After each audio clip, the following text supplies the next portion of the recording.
All right, I got Alec, Nava in here. It's the Florida Panthers taking on the Boston Bruins. This time we're going to TD Garden for Game 3. Alexander Barkov, Vladimir Tarasenko, Sam Reinhart, Gustav Forsling, Aaron Ekblad, Anton Lundell, Carter Verhaeghe, Matthew Tkachuk, Nico Mikkola, Brandon Montour, Kevin Stanley, Eetu Luostarinen, Evan Rodriguez, Cousins, Kyle Okposo. And they're going to put Sam Bennett in the lineup, so that should adjust on the third or fourth line. Sergei Bobrovsky will be in goal. And for the Boston Bruins, head coached by Jim Montgomery, it's Morgan Geekie, Pavel Zacha, David Pastrnak, Mason Lohrei, Charlie McAvoy, Charlie Coyle, Brad Marchand, Jake DeBrusk, Hampus Lindholm, Brandon Carlo, Frederick, JVR, Justin Brazo, John Beecher, Jacob Blacko, and Pat Maroon, with Derek Forbort and Andrew Peak. We could see Jeremy Swayman in a partial period off, at least, after considering what happened. Again, we've had a 5-1 for Boston, a 6-1 win for Florida, Alec, and Boston's probably tired after that Game 7 series, but how do we see Game 3? Well, we have, ever since, as you mentioned, games. The key thing to highlight, we had 74 penalty minutes in a span of less than 90 seconds between them late in Game 2. I imagine the Bruins, they were frustrated at the tail end of that game. But now with Sam Bennett back in, that's going to ramp up more physicality, more for the favor of Florida. It's not Game 2 against the Lightning because of an upper body injury. He still had a goal and assist in that game before he took a shot on his head from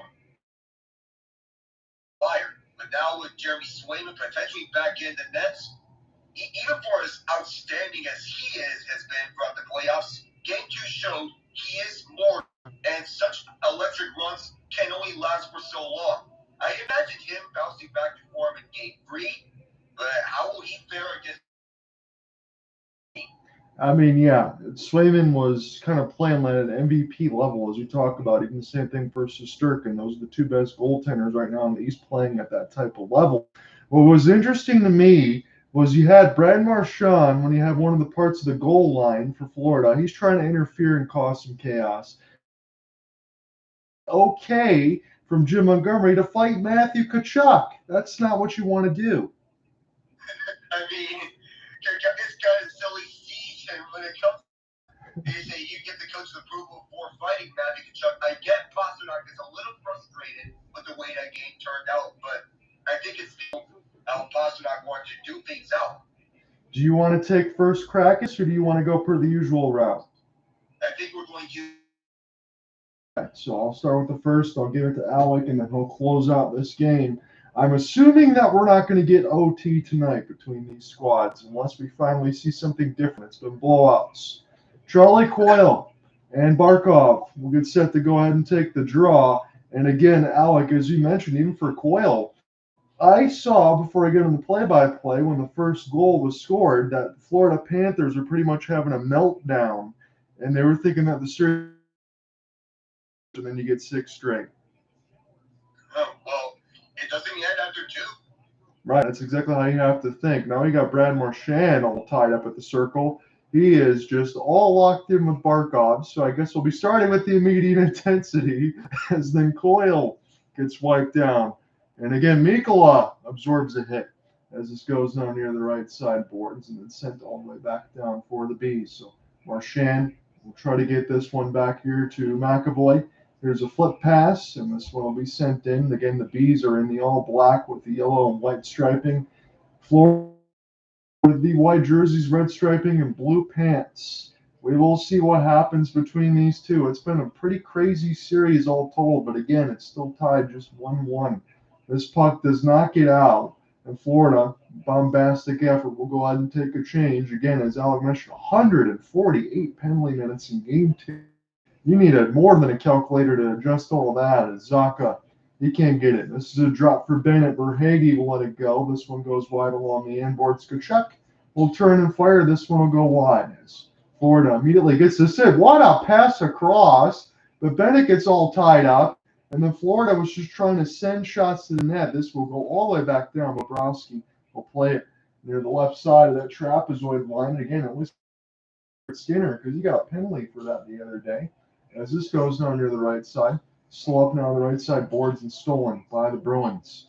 And Brazo doesn't get to him, as this will go back now to the Bees. They'll send this across. Here's an opportunity now for stick chop. Kulikov try to get a hit on Frederick. This was a good save. Able to pick it off. Now a 3-on-2 developing. Lindell, the other trailer. Rodriguez lets it go. And Swayman able to make the first save of this game. I don't imagine that we'll see the end of the physical play from both sides, considering the 48 penalty minutes as he brought up. The fight potentially looming large between the two, ending anytime soon. Already suppressing and banging. And Rodriguez, an early shot with Swayman indeed in the net. But still, the tone here has been the physicality. 2 of the 3 most physical teams in the league. But these are actually the top 2 hits. Again, I know we mentioned it from last year when they played each other in the first round that Florida was so beat up, again, broken feet, sternum, everything else across the board. And again, Florida wants to go back healthy, try to get back Cup finals. Boston wants something to prove from the series last year, but it looks like these two teams are just going to beat each other up like used cars. And we'll see who survives as this is sent back around the end boards. Here's a good hit near the right side. Forbert has to take a lick. Will be with Florida off the clearing. And now this will bounce back forward. I'll go ahead and make this pass across left side red line. Here's a rush. As Geeky now off the tie up and Jacob Lacko. Good reverse hit there. Evan Rodriguez try to get this one back outside and now to the left side blue line. Here's a good forecheck. Here is ball across and Swayman. He made that save look easy. He had the positioning ready on Reinhart. Sam Reinhart, second lead goal scorer in the NHL, who's known to snipe it from anywhere, can factor in even strength. Power play or shorthanded. This time it's 5-on-5 with Barkov on this loose puck, finding the wide open player who is so open at the top of the slot. But just in time with Swayman reacting to it, I think he adjusted just a bit because he saw he might have changed the angle just a bit on the shot. Yeah, whatever he did there, Alec, he did it perfectly. Again, he's been tracking this puck. He's made the first couple of saves, so we got him the shot. And you want to have that complete lock-in mode after being pulled. And I understand why he had to do it. That game was already done. So you might as well bring in Lena a breath because he really needs it. Sam Reinhart, 4 assists in game 2. So it's not just scoring goals, although he's known for that. And this will be make a back pass near the bench with Paul Maurice. And Gustav Forsling from Aaron Ekblad, that top line. Now forwards getting all set up here as Bennett's out there. Again, this is his first playoff. One gets sent in. Swayman now near the right side. Left to right go the Bees. Opportunity now for Coyle to go ahead and send this one down. Nico Mikula absorbs a hit. Barkov, 2 goals, 2 assists, and 8 of 11 on the draws in game 2. He pretty much does everything. Good stick chop from Verhaeghe. Try to send this the other way. Montour, however, skates it, but the forwards will send this one down across the red line as Verhaeghe will watch. Boston, good avoidance of a hit there. Carlo trying to get through some bowling pins. He does, and then he gets stick lifted back to the player's bench. Here's a backhand feed now and across the red line. Anton Lundell will slap it in, third year forward as this goes now on the right side boards. It's Kulikov. He'll take the wrister. This one gets blocked down in front before whatever hits Swayman. And now here are the Bees, right in off the rush. Frederick to Brasso, but a good stick in the lane from Kulikov. Now OEL will try to get this one off the glass right to Boston. Again, 15:40 left to go in the first round. Under with you alongside Alec Nava. It's a co-op call for us. So I tried to get the schedule done this week. At least we can get some twos action back for a while because it's certainly been a while. As this one sent in, Swayman now and off the inboard, so we'll get it back.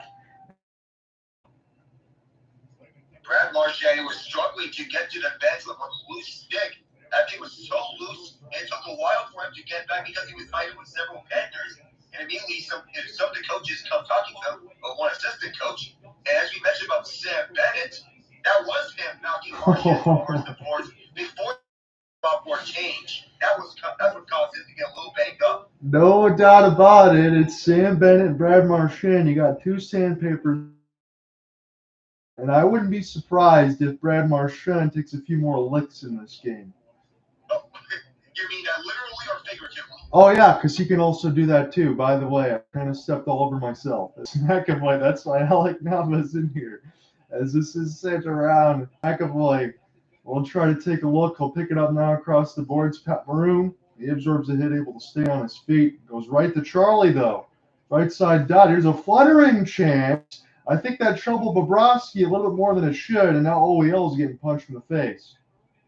Oh, that was a little trouble for Bobrovsky at first. But the bouncing puck, it took several bounces right in the middle of the slump before base, way over to Bobrovsky and Pat Maroon. You see him, he wants to get some. He wants to go in it. Don't imagine he's not going to drop the gloves right now. Well, he's not dropping it now, but later on, if these two were to get a scrum later, I can't imagine that scene does not develop onto a fight. I'm right there with you, Alec. He's the guy who's got the lumberjack beard going right now, as you would in the playoffs, and he's somebody that I don't want to mess with, especially if Marchand continues to take some hits.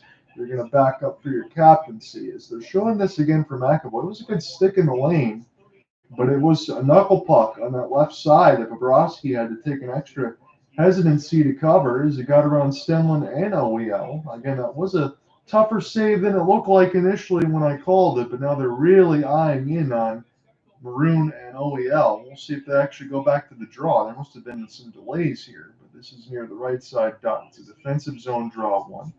Morgan Geeky, he's going to get kicked out of the circle. Pavel Zacha gets this toward the left side boards. It's a loose puck. And now Florida overskates it. This could be dangerous. Wide open Pasta. He didn't get the initial pass, but he did try to bank it off the boards. Now Boston keeps it in. Hampus, Lindholm. They'll go for Boston missing an assignment there off the pass. If they would have noticed Pastrnak, this probably would have been 1-0.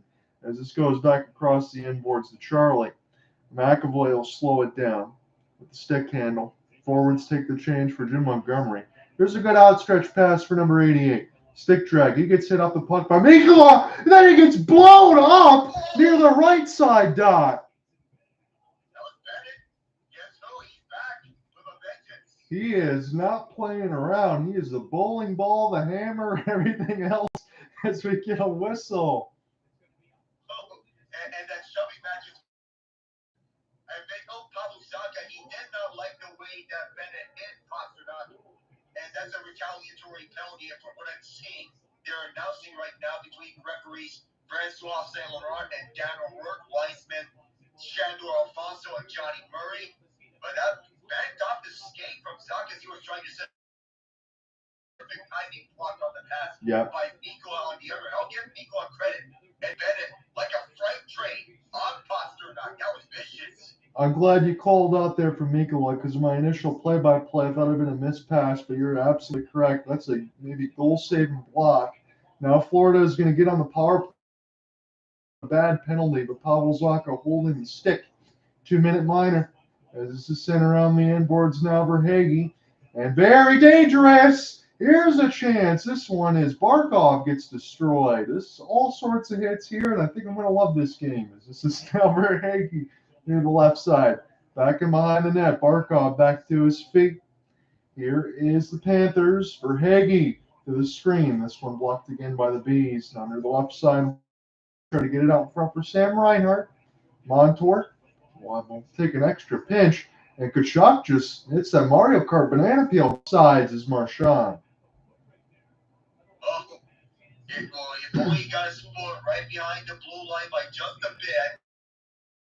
A little easier. The Panthers power play not really to par for what the rest of the league is looking like. Just 1 for 9 thus far on the series. With the New York Rangers against the Carolina Hurricanes, the Rangers are buzzing on special teams, whether it be on the power play or when it's shorthanded. I actually got to call a shorthanded goal for Chris Kreider just victory, the Panthers may be hoping that they get up to par with where the Rangers are at special teams wise. I imagine as exciting as that was to call, it also hurts you a little bit inside, Alec. Yeah, knowing the Canes are, well, in the same scenario as they were last year in the East final, down 3-0 in a very tight series. Yes, it is. All one-goal games yet again. And as you talk about Florida's power play, they're on it right now. It's amazing to me. I think they'd find a way to be a little more dangerous here. I think they can convert and do better. That's just my initial feel of it. Barkov, big traffic in front. Verhaeghe trying to get a stick on it, but they'll blow it dead. That was close.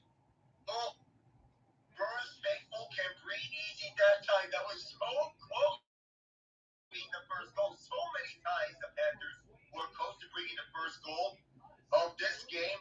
As this puck was so loose, you felt like it was going to come alive back into play for a moment. But the Panthers trying to scoop it up and score. Imagine Tkachuk, whenever he's behind the net, of course, he's going to set things up. And the most dangerous man on this power play, high 23, Carter Verhaeghe, when he's out there, he can snipe it. He was right on the doorbell. Absolutely, he was right there. And again, for Swayman, I'm getting a little concerned that the activity level for Florida is as high as it is. You don't want to burn them out so quickly. Here's a good wrister out of front and another opportunity right in the slot. Canceled away by Swayman. Verhaeghe, what a touch pass! This is for Tkachuk out in front, and somehow that stays out. This power play right now, I know they haven't scored here, but if they keep this up, this is going to be really bad for the Bruins. So they got to stay even strength here. You can't give up any cheapies.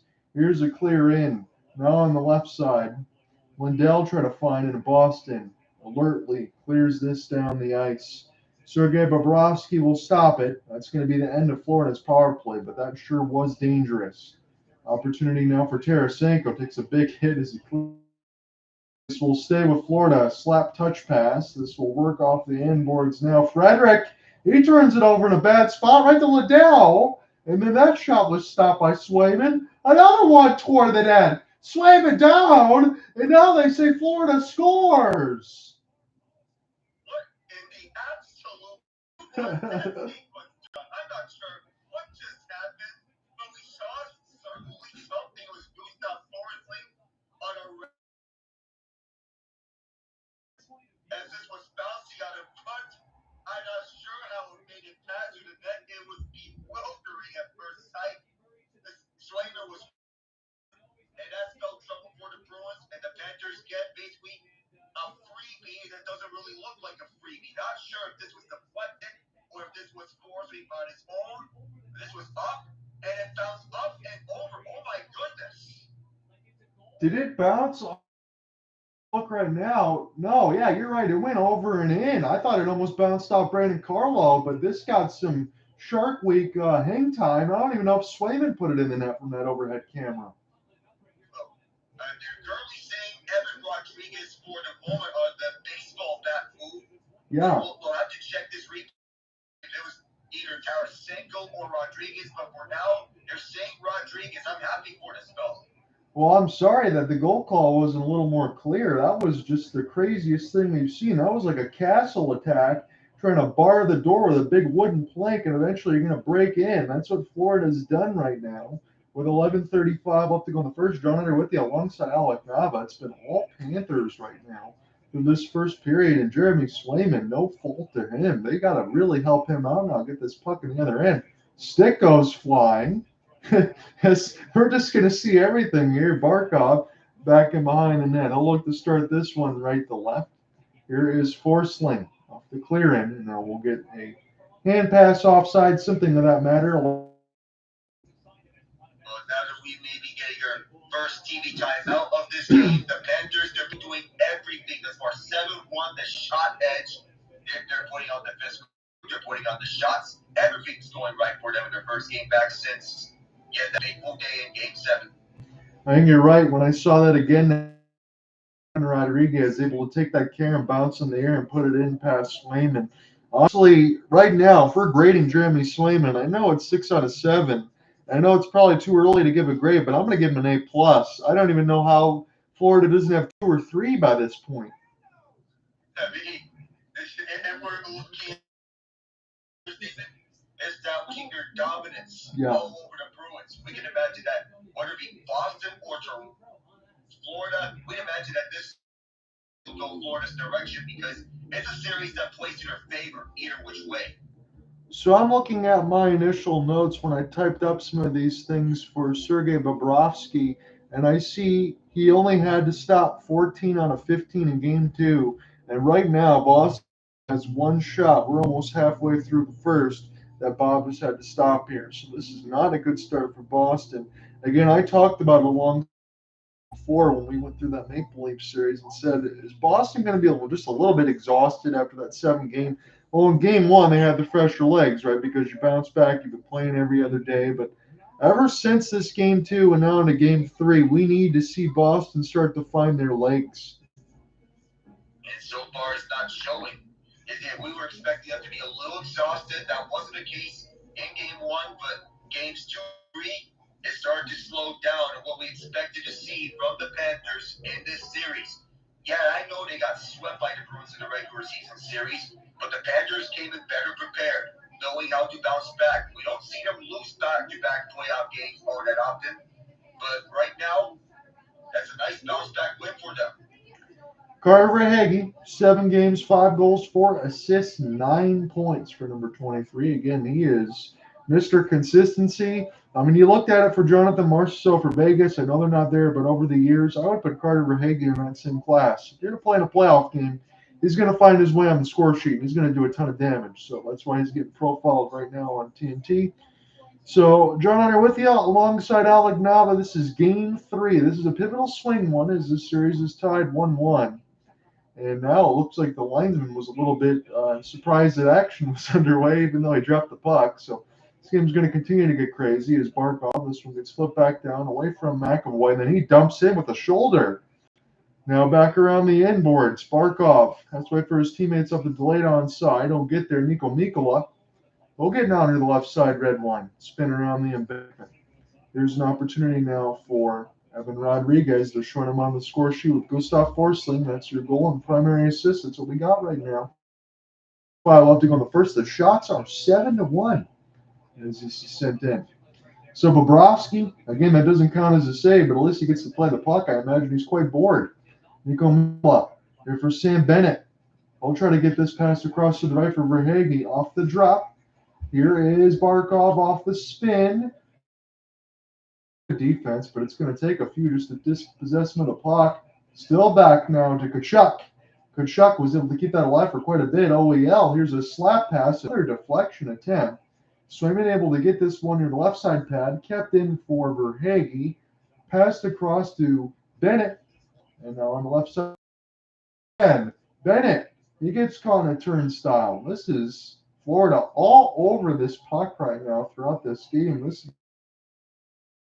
I understand you might lean one way in the series as far as who you think's going to win, but you see some pushback if you're Boston. This one's sent in on the left side. Flip to Bobrovsky. He'll go ahead and play it slowly around the right side red line. Lindell off his clearing attempt. This one's failed, but Florida's there to pick it back up. Little cross check that's not called as it's sent back around for Lindholm. He'll start this again back in behind his cage. 8-1 on the shot board. Easy pickoff as Boston was just trying to get this one from left to right. Hampus have to start again. He'll absorb a hit. This gets picked off again, back into Boston zone, and now they got Lindholm and McAvoy. That's where they started from the trade deadline acquisitions from last year. We'll see if that continues to stay. We'll take a big hit. He gets taken down. As this is now near the right side for Panthers right off the rush. Aaron Ekblad off the pass if they want to throw it there. And now we all on the back skate. We'll try to pursue and cut off the angle. This is now near the left side for Johnny Beecher, former U of M man. This is sent around the end boards. Here's a slapper blocked out in front by OEL nicely. Gets a stick in the lane. Steven Lorentz to the left side wing. OEL just wants to take a change and will take a hit before he can do so. Feel like we're going to say that a lot. Peak. I'll flip this one down.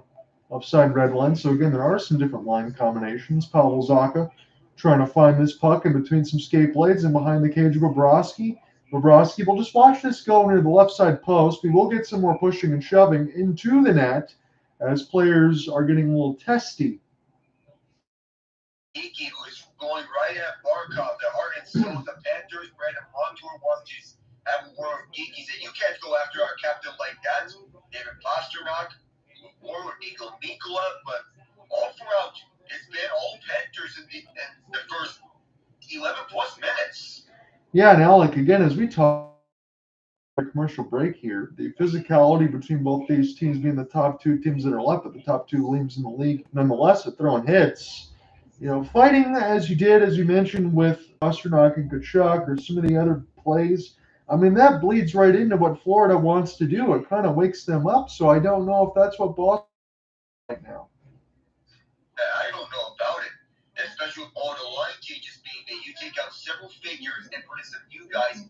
Andrew Peak is back from injury. Enter Matt Griswold subbed out the lineup. Kevin Shattenkirk subbed out the lineup. Parker Waterspoon subbed out the lineup. So, and two of those three guys, the only one that's really a leader and offensive guy is Shattenkirk. Yeah, that kind of makes it interesting too with blowouts on both sides. Honestly, we could tell you this. Maybe you make some of those saves for or subs for Jim Montgomery's squad because those bodies just need to heal. Yeah, that includes Danton Hine, who's still out. Jesper Boquist, who's played 8 games thus far in the playoffs to this point. You take him out for Jacob Longo, who's played 2 games. Justin Brazo, underrated player who's undrafted as well. He had that grit and sandpaper and some offensive credibility. 2 points, one to be a goal, his first of his playoff career. Yeah, we're going to need some heroes here for the Bees if they're going to want to get this right again. On my line combinations, I see Morgan Geekie as the top center with Pavel Zacha and David Pastrnak, so that's really changed. You put Brad Marchand on the second line with Jake DeBrusk where he is. I think that's locked in there, but it's going to be interesting for Jim Montgomery trying to just, I'm not going to say roll the dice, but you got to find a way to get some consistent type of offense here. If you have any sort of chance in this series, I mean, honestly, this is a game 3 that I'm glad that we're covering, Alec, because I really feel like Boston's got to have this one. Last year, redemption on the line for the Bruins. Go on a type of run that's reminiscent of that of the 2020 Lightning and the 2019 Virginia. So Kevin Stenlund try to go ahead and get this one against Coyle, but he might get brushed out of the draw. We're going to have some more conversations. They can bring in Verhaeghe nonetheless. He's good at that. 8-1 on the shop board. 1-0. Florida's got the lead. Evan Rodriguez with the deflection on Gustav Forsling. That's what we got. Here's a slapper. This one gets blocked on the right side. Another reverse hit. Nico Mikkola is going to need some bandages, but now he's going to deliver some punishment with the stick near the right side inboards. It's Matthew Tkachuk. He'll use the body and the forearm shove as Florida able to get this one down. This might feel like a UFC fight as this one sent in. 80 shots on goal in the series to 45. That is what Florida is doing to outpace the Boston Bruins through 3 games so far. And again, we're only just in the first period of game 3, so that should tell you something. Jake DeBrusk now to the left side. Line changes. Florida will be the first to get to it. Good push against the wall. And now Verhaeghe will to start again right to left. Take the long dump into the zone now across the Bees logo. Again, the 100th anniversary logo. It's not much change there for the original 6 squad, but it's still a classic nonetheless. There's this one simple red one. Boston just trying to find a way to get in the zone, and they hadn't had much luck to do so. Lindell, extra touch. This goes off the right side for Listerine, and he'll just turn and fire, and we'll get a whistle here. So now, as we see another stoppage with 6:56 left, well, thinking about you point out the shot differential. That Florida's outplaying Boston at every facet. David Pastrnak, he might have taken a puck up high onto his face. That's the second time that's happened. He already got bludgeoned up in the face by a puck earlier in the game. There's something up with him. Yeah, you need a stick chop there for Barkov and Pasta. He's already got the shiner on his right side of the eye from fighting Tkachuk, and now he's got a cut. You got to clean that one up if you're Pasta. Get the medical trainer on him, and I think they already did so. Yeah, it's a rough life. He's already trying to get that glue on there quickly because they're going to need him back on the next change. with 6:45 left to go in the first. Luosterainen now trying to get around Forbert, and this will be recollected the left side red line. So Kulikov will send it in. And again, I know what the score line is, but I'll reserve my judgment to the end of the first intermission. But I do have a couple words in mind that I will share with Alec. We'll just wait for the last 6:30, as this is now touched by Beecher. And now Locko will get all spun around off. Sent in now for the Bees. Can he be the first to get to it? Here's a slap shot for Locko. That is not a bad idea. This is what Boston needs. Get shots in the net and get a face-off. Never a bad idea to fire on goal if you're the Boston Bruins. Now that you're down 8-2 on the shot board with 6:18 to go, you're cutting it in there. Baby steps, but you need to get more steps towards that goal if you want to get firing more. Quality over quantity, it seems. The Rangers formula for what they're doing in game 3, even though they had the lesser shots. Quick shot. That was a blazing shot. I think Longo got a stick on it. Yeah, it was Longo who got his shot away. Gave it to go far side, left side of Bobrovsky. Yeah, and he had Pat Maroon. If he wasn't tied up there, he might have been able to put that in and get a tap. A bad idea, as Alex said, to throw that shot on. So Pat Maroon's getting a lot of time on that bottom six. Morgan Geek wins it, but it goes outside the zone for Boston. My goodness. Trying to find an entry now. Hampus Lindholm, as this one gets sent back around the left side boards.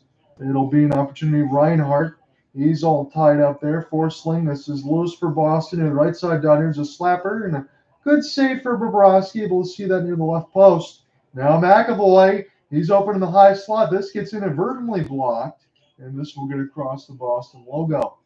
Some changes here as Boston runs into each other. The game this year on the ice, and Swayman's going to have to hold here. You've seen that there were so many bodies right inside Carter Verhaeghe. Well, we're not done here. McAvoy wants to work with him. So some pushing and shoving. Marchand or Alfonso got in the way to break the two of them up before this gets even worse. Of course, as you mentioned, not the end of it, because they're going to beat each other up, it seems, and already they're beating each other up.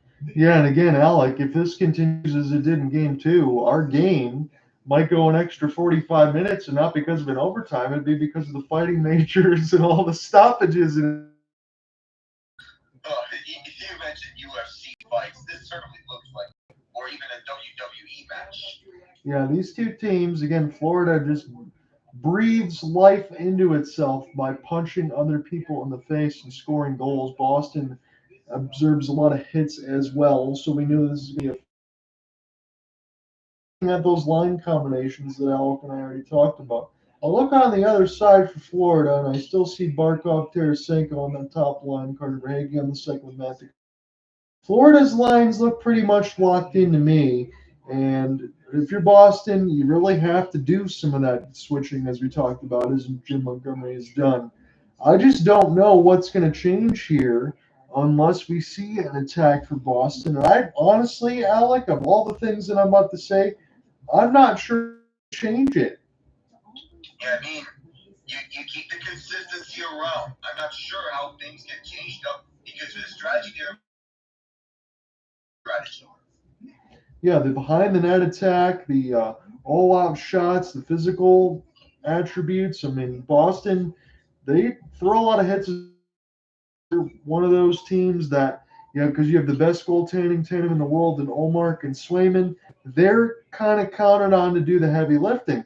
And that's fine. But when you're playing somebody like Florida that has the attack that they do, you've got to show face if you're Boston and get pucks to the net. You got to test everybody in that fight. Pasta did take the first couple, and then as soon as Tkachuk turned around, Pasta just jumped on top of him and sort of punched him in the back of the head. The beautiful game is David Pastrnak, not usually a fighter, but Tkachuk, if he is pressured, he'll certainly want. Oh my goodness, it's stolen right out in front for Tkachuk, and that was stopped by Swayman. This could easily be a 3-0 game. Brandon Montour now, he'll pull ball this thing right across the right side boards. Tkachuk outstretched stick doesn't get there. He is able to stay on sides, but this goes back to the beat. Here's another hit near the right side boards. Opportunity Marchand. Try to get the steal out there with Coyle. Picked up and behind the net. Coyle try to get the pin. Evan Rodriguez doing his best turnstile impression, but this goes right to Carlo, the new dad. As this goes down to the right side boards for Verhaeghe off the spin. We'll able to ballerina this thing and take a change as this is flipped back in now for Brasso. Frederick gets a steal. Brasso lost it in between his leg, gets it back. We'll send this back around the inboards now for Frederick. He tried to make a backhand, but he was cut off by the Florida defense. And now on the left side, blue line, able to find the entry. This is a good one here. Lusterainen, stick save Swayman. Back across the blue line, but not before it goes out of play. 4:29 in the first. A little bit of everything again, John. So some more, but this kind of slowed down once Boston got into the zone. They couldn't really get into the front of the net. But that's a testament to Florida's defense, how good they have been from the season. They've been shutting down opponents left and right. And again, with Justin Brasso having been tied up, when trying to enter inside, and Trent Frederick also tied up. And these tie-ups play to Florida's liking. Yeah, they do. They want the physical net battles. And again, we just had a turnover out in front of Tkachuk and able to deposit them. And that was stopped by Swayman. So again, as I mentioned, as this goes into the bench again on a play, 4:25 in the first, I would give Jeremy Swayman an A+. And again, I'm still going to lean that way regardless, even if he gives up another one here in the first period, because honestly, Alec, this should be a much different scoreline than it already is. And when you have a goaltender that can keep you in games like these, that's a testament to how successful that your team has been ran. And Swayman, goaltending prospect, they believed him in on his come up, going on to the position, basically being the 1A goaltender now, and they've earned it, and he's earned their trust. Yes, he has, and they're going to be backing up the Brinks truck for him in the offseason because he's about to get a boatload of money.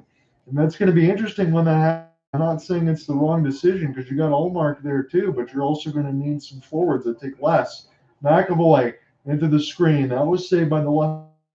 Now it's Charlie again near the right side. Here's a drop for Pasta, but a good stick just ties him up. He would have had a wide net to tap it in.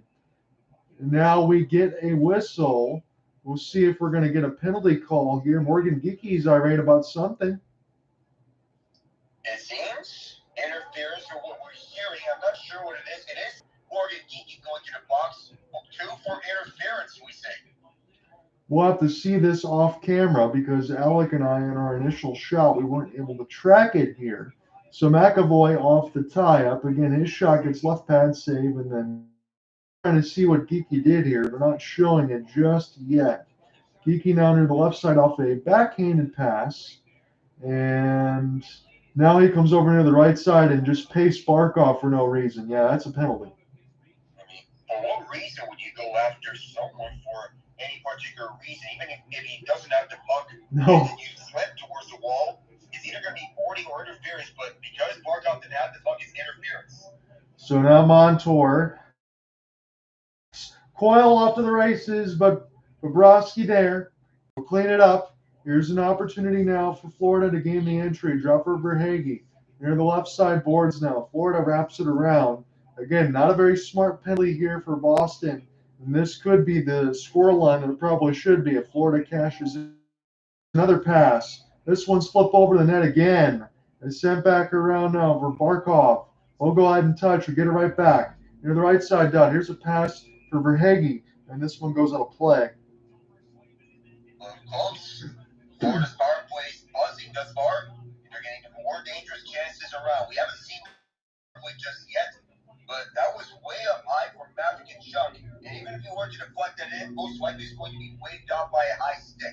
Yeah, Swayman's going to be seeing pucks bounce over his heads in his nightmares if this continues. And this happened more times than, and we still got 2:59 left to go in the first. So 1:18 left to go in Florida's second play. 2:59 left to go in the first. Runner with you alongside Alec Nava.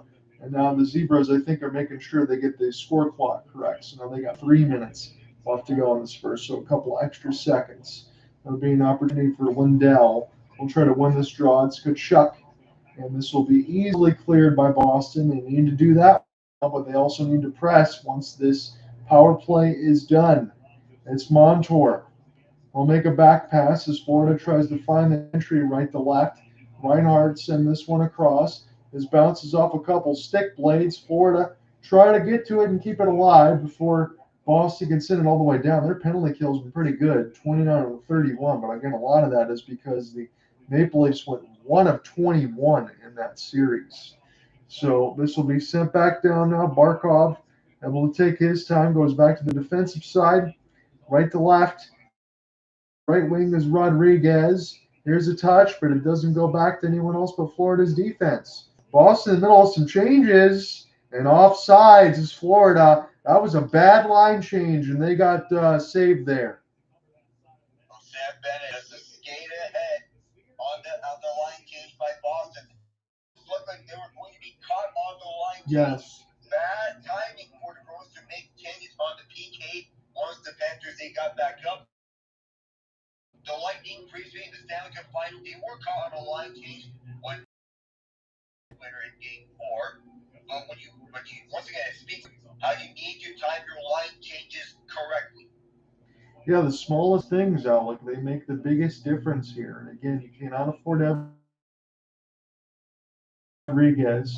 Now from Aaron Ekblad as Florida has to start their power play again on their own end. Not much going on in the second version, but the first power play looked pretty good, even though they didn't.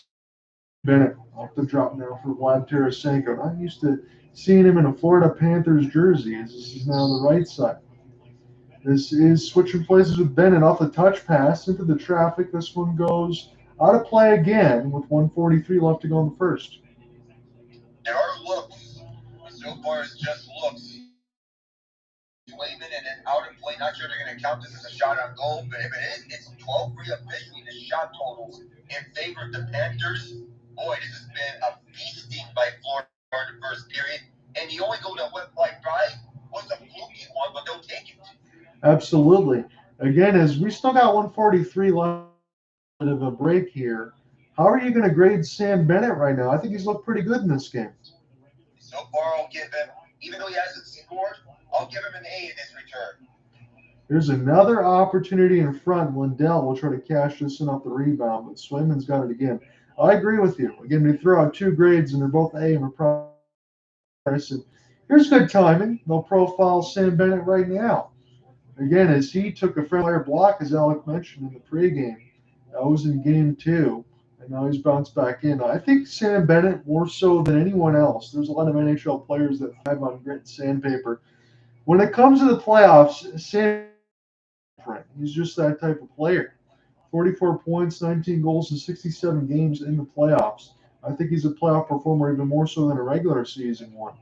As this is now into the left side call on Poso. Again, he was another one of those low-key ads. This will get sent back down from Forsling. Find the entry now. This will be off the dropper list to right on Poso. That wasn't a bad shot. That was near the bottom right corner of the post. Ekblad, touch off the slap pass. And now Forsling tried to do the same thing he did off the deflection. This will get loose out in front again, and Swayman will find it. This is a pinball puck right now. Oh, maybe starting up the arcade machines again when you mentioned pinball. Jeremy Swayman's getting surrounded by shots. 3 shots against will drink second, 62 high danger shots against. High danger saves 53, GAA 181, and save percentage 942. And that's in this playoff season alone. That's top 3 on each and every one of these categories with the high danger chances and the saves, ranking first with 53 of them. You got 3 high danger saves, and yet you got a 182 goals against as we get yet another whistle. My goodness. But I mean, you have that many saves, and that is just video game like numbers for the Anchorage, Alaska product. It has to be video game like numbers. You're playing NHL 24, you have it set all the way over to what? Superstar All-Star difficulty, and you're playing like a pro in those levels in tight games, knowing how to win such games. And you got yourselves an elite goaltender. Yeah, you're right, because Boston's got to win those games, not scoring as many goals and keeping it low event. That's going to be hard to do against the Panthers. It's kind of why we're leaning Panthers in this series, as this is now for Brazo. You try to skate all the way in, this will be picked up by Barkov down to 40 seconds. Here's a good pressure for the Bruins. Hampus Lindholm, unfortunately, to go pick the puck back up. As this is now the right side boards again. Barkov was already in one collision near the right side boards. He'll be in another one as Tarasenko sends it down. Swayman will stop it. Tarasenko trying to get a stick chop to pry it loose. Down to 20 seconds left to go in the first. This is off a pin. And near the Boston able to get some time killed, I guess, as Florida now will finally get this loose for OEL. He can't give up anything here. This will go wide near the right side boards. And mercifully, Alec, at the end of one, it is only 1-0, but the shots on goal have 13-3. And now I will say this before I hand it back over to you. That was a nation for the Panthers. No question about it. Defensively shutting down the Bruins at every facet, and then you get the majority of those looks and all the shots, or most of the shots, 13 out of 16 shots coming from a Panther stick. Gustav Forsling on a friendly bounce with Evan Rice on the deflection right in front, going over Jeremy Swayman and right behind him. Had it not been for that, we'd be speaking of a scoreless game right now. Yeah. A goal any day of the week. Yeah, they will. And you think for as hard as they work, they probably should be at least up 1-0. And that's where they are right now. Again, the shots 13-3, as we said. Hits, no surprise here, 20-18 for the Bees. Face-offs 13-10. Florida's had a couple power play opportunities. Again, as Alec mentioned, Boston does not have any yet. And if they do get one, they probably have to score on it, considering the way that this game has gone. I know we can talk about this series, and we will continue to do so as we're calling the game today. But I want to jump into something that I saw yesterday. I know it's only a 1-1 series now, but the Dallas Stars, game one, they went up 3-0, and then they lost 4-3. Stars in game two, they get another gigantic lead. They go up 4-0. This time they win 5-3. If Dallas can continue to get to those strong starts and find a way to bury Colorado, they were able to survive game two, but if they can bury them enough, they've surprised me right now to the point where they can score against Colorado and they look pretty good. They just got to keep it sustained. They have to bring the attack forwards and do it on a consistent 60-minute basis if they were to avoid any such outcomes in which game one happened. If you're Colorado, you have to start out from in front. You can't keep playing from behind every time. But Dallas, they need to put the attack on a full 60-minute basis. And it looked that way when Tyler Seguin scored a shorthanded goal. Yeah. But Colorado to potentially make another comeback that night. So you mentioned Joe Kiviranta. He already got on the score sheet. I want to walk in. Val Nichushkin, a long time ago, was a member of the Dallas Stars, but he's got 9 goals in this playoffs. Are you kidding me? Yeah, already he has 9 goals thus far. I mean, we mentioned about players who could be unlikely heroes in the playoffs from several years back. We didn't think of Barry Nichushkin in a playoff season when he was first arriving to Colorado just 4 years ago. Let me get your thoughts before we go back into the series I'm sure you don't want to talk about, but we do have to hit them all. So the other day, covering the Vancouver, look at it from the start, and I mentioned this during the play-by-play when he bounced back and forth alongside Cooper Hopkins, but it was a 2-0 lead for Edmonton after one. Looked pretty good. Vancouver did try to get some behind the net work, but Skinner was able to do enough. And then all of a sudden, once Elias Lindholm made it 4-2, I had made the mention of Stuart Skinner looking a little shaky, and that isn't even any worse than what we, because the Cody Ceci and Zach Hyman goals were probably inexcusable. But what a comeback that was for the Vancouver Canucks. I know you mentioned it with Owen Parkin saying that it could be a closer series, but that was truly awe-inspiring to me. I mean, we speak of best playoff games. We initially thought it was going to be Dallas Vegas Game 5. We can now crown a new best playoff game of this year right now. Vancouver Edmonton Game 1. A 4-1 comeback, and it all led in the third period. That is special for the city of Vancouver to go all the way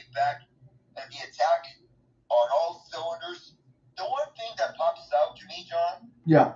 That Connor McDavid was held without a shot for the entire game. That's the first time in the playoffs that's ever happened. Leon Draisaitl also had to leave the game. They also didn't have Adam Henrique. And though I'm not trying to excuse anything from this, but when you're up 4-1, you're expected to close things out. Right. Then you do that. And the killing blow being the Connor Garland tight shot over the far side.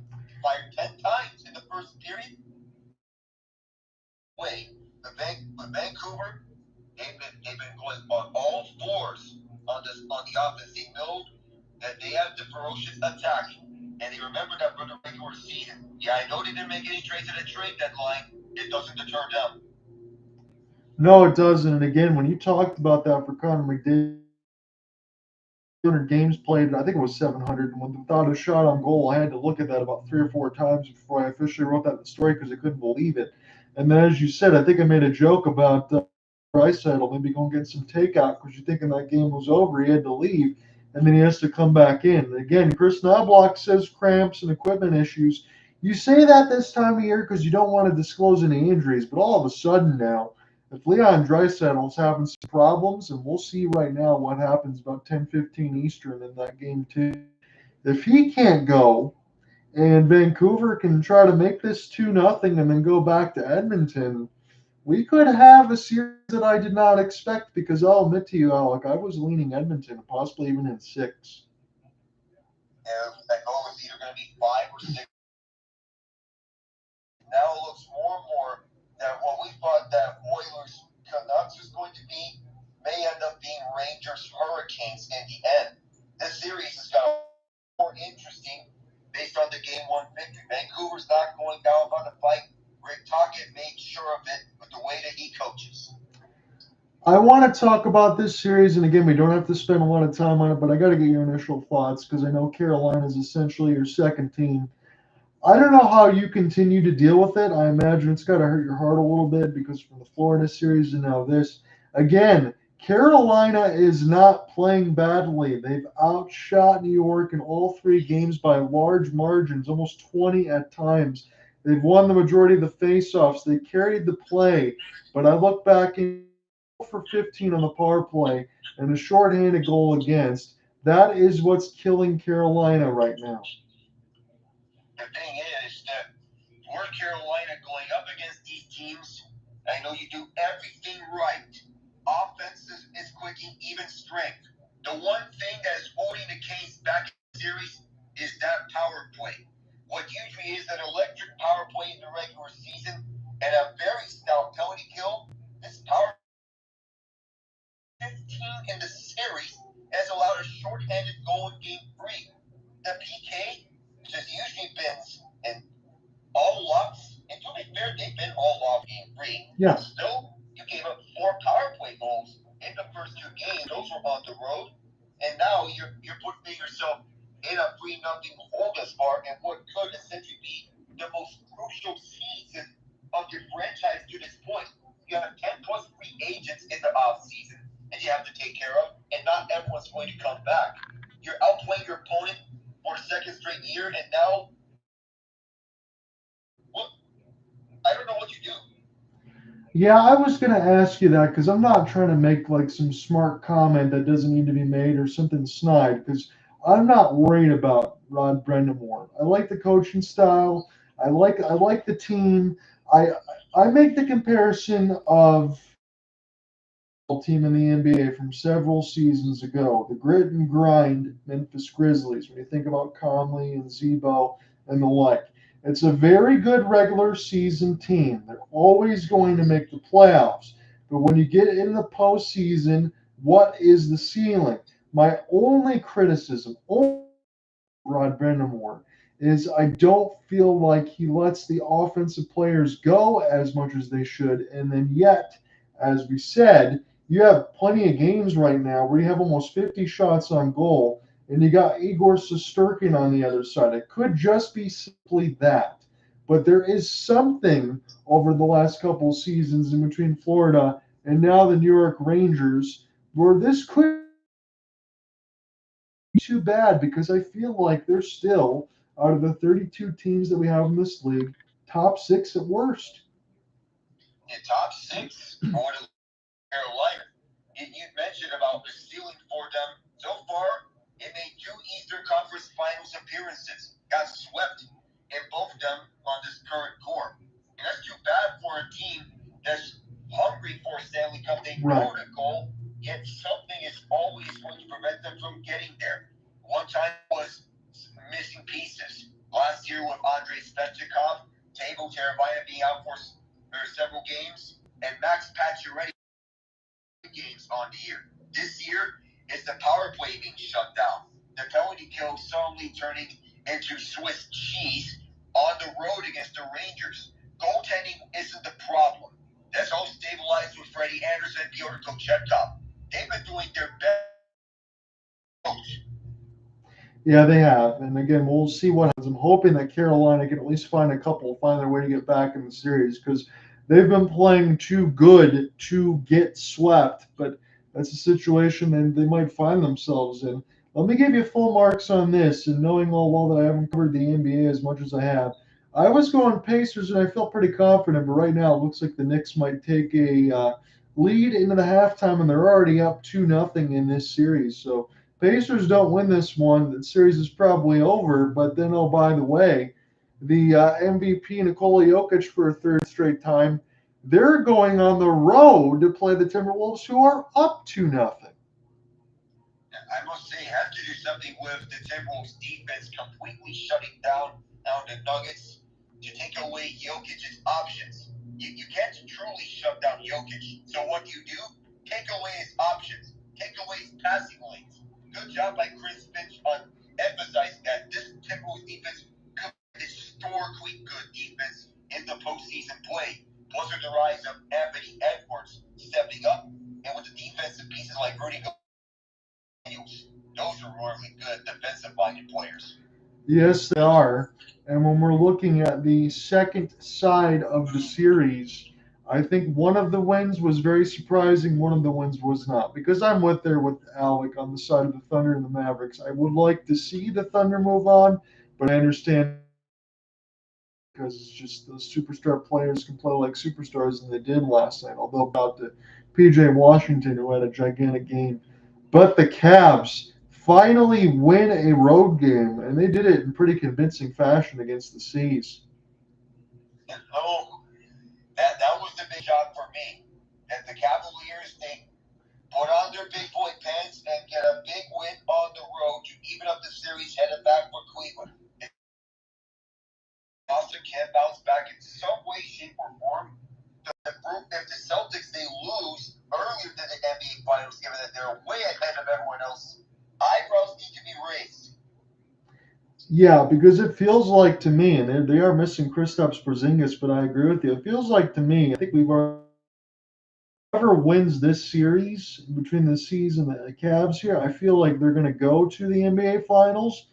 But if the Cavs do find a way to beat the Seas, we talk about their series in the sense of how good they are, their young players, and what their ceiling could be.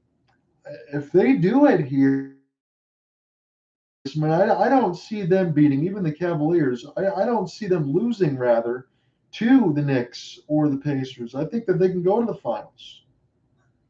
You're confident in that on the Cavaliers? If they get past the Celtics. So, that's pretty interesting. I was thinking that Knicks, but I see your take on the Cavaliers with Donovan Mitchell. Oh, I'm just saying only if they get past them, because I'm leaning Celtics too. Obviously, that's where we're both going. But if they can find a way to get an upset here, I feel like they have an easier path going into the conference finals. That's what I'm saying. Yeah, I see that. For the Thunder and the Mavs, make sure, again, I'm going to keep everything as clean as I can on the broadcast. If you happen to find any post-game comments and you happen to see Luka Doncic at the scorer's table, I guess there was one of the reporters that unfortunately had their phone connect to a speaker outside the arena, and there was some unfortunate audio being played across the board. So just make sure you know what you're doing before you're going into getting some quotes. That's all I have to say about that. I'm not going to comment on this. No, I get it. Alec knows exactly what I'm talking about because that ended up happening. but it's not funny when it happens to you. Make sure you know what you're doing. The Mavericks and the Thunder, this one tied at 1. That one is going to get started at 3:30 on ABC. That is another flip game as they'll go back to American Airlines. That was big for the Mavs to get that one. I still feel like that could be a long looking in with the Thunder here, but I would be very excited, and I'm only leaning because I'd be excited to, for the Thunder and the T-Wolves. Honestly, I would probably cover that even more so than covering some hockey games, and that's saying a lot. So, yeah, it does say a lot with OKC.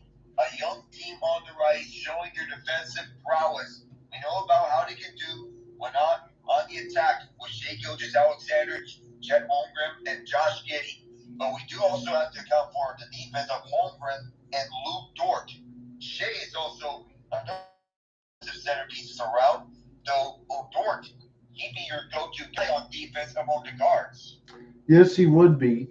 I saw some of the comments from Shaquille O'Neal after winning the MVP for Nikola Jokic. Did it sound to you like that was a little bit of sour grapes, or did he have a point? On what? He was talking about that Shea Alexander should have won the MVP because he did more for his team. He scored more points. He had multiple 30-point games more so than anyone else in the league, and that was the first seed. And then he should have won the MVP over. Well, in all fairness, I believe each one of these three have valid cases for MVP. I think this is one of those cases in which I believe it's so tight, I can't even pick a winner for them. Okay. It's just put and roll a die, and 3 or 4, 5 or 6 for any one of these three players. I don't think you'd be wrong on either one of these parts. Shea has a valid case. Jokic is a valid case. Luka is a valid case. I personally lean Luka, but I can understand people's points about each one of these arguments. No, it's understandable. It's fair. I didn't want to throw you under the bus.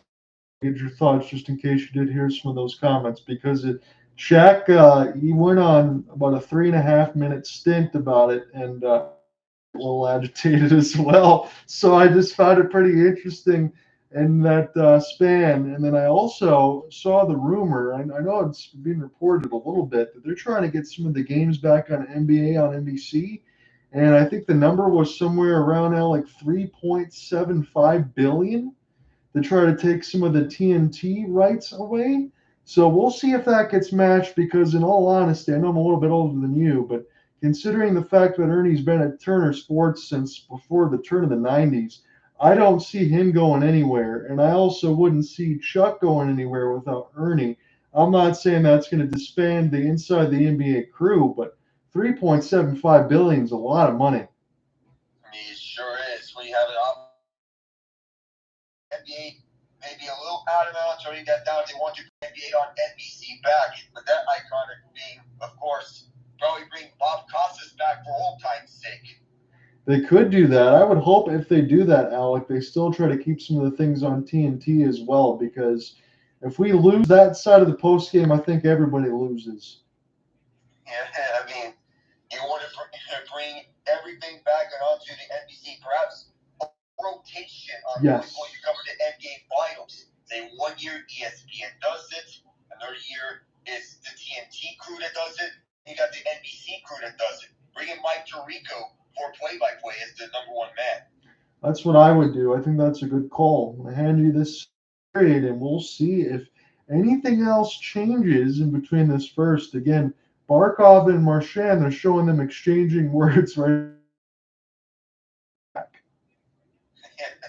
Well, I mean, old habits die hard. So, here we go. Second period. You might take this one away. Go ahead.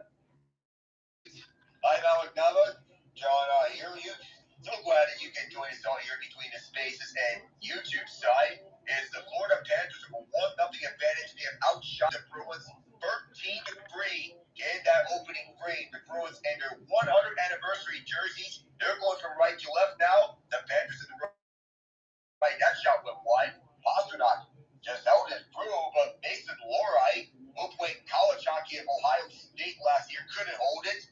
Boston tried to set things up. They prevented This prevented entry from Brandon Montour. I believe Pavel Zacha is inside. Here's Geeky to the right. Bottom of the right circle. Twisting and turning for the far corner. Pass goes around. Zacha had it out of his reach. Lindholm tried to keep it in. Shoved away by Bennett.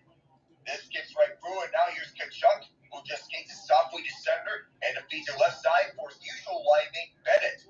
Drop pass around. Here's Aaron Ekman. He for it up, and that goes kicked away off the pad of Swayman. Tucked it around. Swayman shoved that one down as well, and here comes the hometown boy, Coyle. Just knocked it away. Tkachuk was there. Marchand shoved towards the again. We've been talking about him throughout the first period of how he's being playing throughout this game. So far, it's an A game based on his physicality, even though he's not on the score sheet. Lindholm had to avoid a check from Tkachuk. Tkachuk gets it back. He finds nobody, but it's still right by the stick of Verhaeghe. Forsling is a rush for this puck. The Panthers picks it up. Rodriguez out and Marchand falls down. Rodriguez with this beats it up. Here's Anton Lundell. For the right side has knocked away, but it lands on the Verhaeghe. Now this goes to the opposite corner. McAvoy is the first there. 2 minutes into the second period. This play is last year. Beat inside. This gets right by Los Torino. It's a foot race. And Swayman had to book it away knowing that Los Torino was going to win the foot race. JVR trying to backhand this one out. Does so. OEL picks this one up. Serving for the passing lanes. Moving up for Rodriguez. For the left side. Here come the Panthers. The fourth line. Just sends it on. You hold on. Justin Brazo was the first right by Swayman. Again, you had Bennett and Tkachuk try to team up there as we get another gigantic hit against Pasta, but try to team up there for a cross pass that just goes wide, and then Swayman immediately gets the hold. And Ekblad, man, that was a heck of a slapper. Good save for Swayman because he's wide open in between the circles. Can you imagine that David Pastrnak already has a target on his back? Yes. He already took a stick and a puck up to a big hit from Bennett. Yeah, it's been rough going right now for Pasta. That's a slapper. That was blocked in front as the Bruins sweep this one over to the far corner. Lawrence shoving one Bruin aside. That was Derek Forbert, who is back on this lineup. Puck battle near the Panthers bench. Here's Stanley with this at the far side. Forbert tried to sweep it loose. Stanley driven towards the wall by Forbert. Loose puck battle along the far corner. Stanley struggling with this. He finds it over to Okposo. Okposo around. The pass cut away by Peak. Andrew Peak airs this one out to center. This puck rolling around. Will this get behind the goal line? It will. We have an icing. Dimitri Cool got the first there. So again, we'll get our doubleheader today. We got Edmonton and Vancouver at about 10:15 East. Then you go on TNT again about 7:15 where we started today between the Rangers and the Kings. And then we'll close out with Game 3 between Colorado and the Stars. Try to get on that one tomorrow night. Both of us could get involved here, perhaps. I wouldn't mind that. I'm trying to see what's going to happen. Colorado needs to start on time, as you said. Get the first goal early on and put the pedal to the metal here. On this defensive zone, trying to clear. They do so. Move it around. Will now be picked up by Mikko on the beat for Reinhart. Backhand this one through his circle. The Panthers are offside, they say, with 16:46 as the medical staff is looking at Kevin Stenlund. Kevin Stenlund got his face rocked into the right side glass and then got punched a couple extra times after he tried to hit Beecher. So they are looking at him, as you said.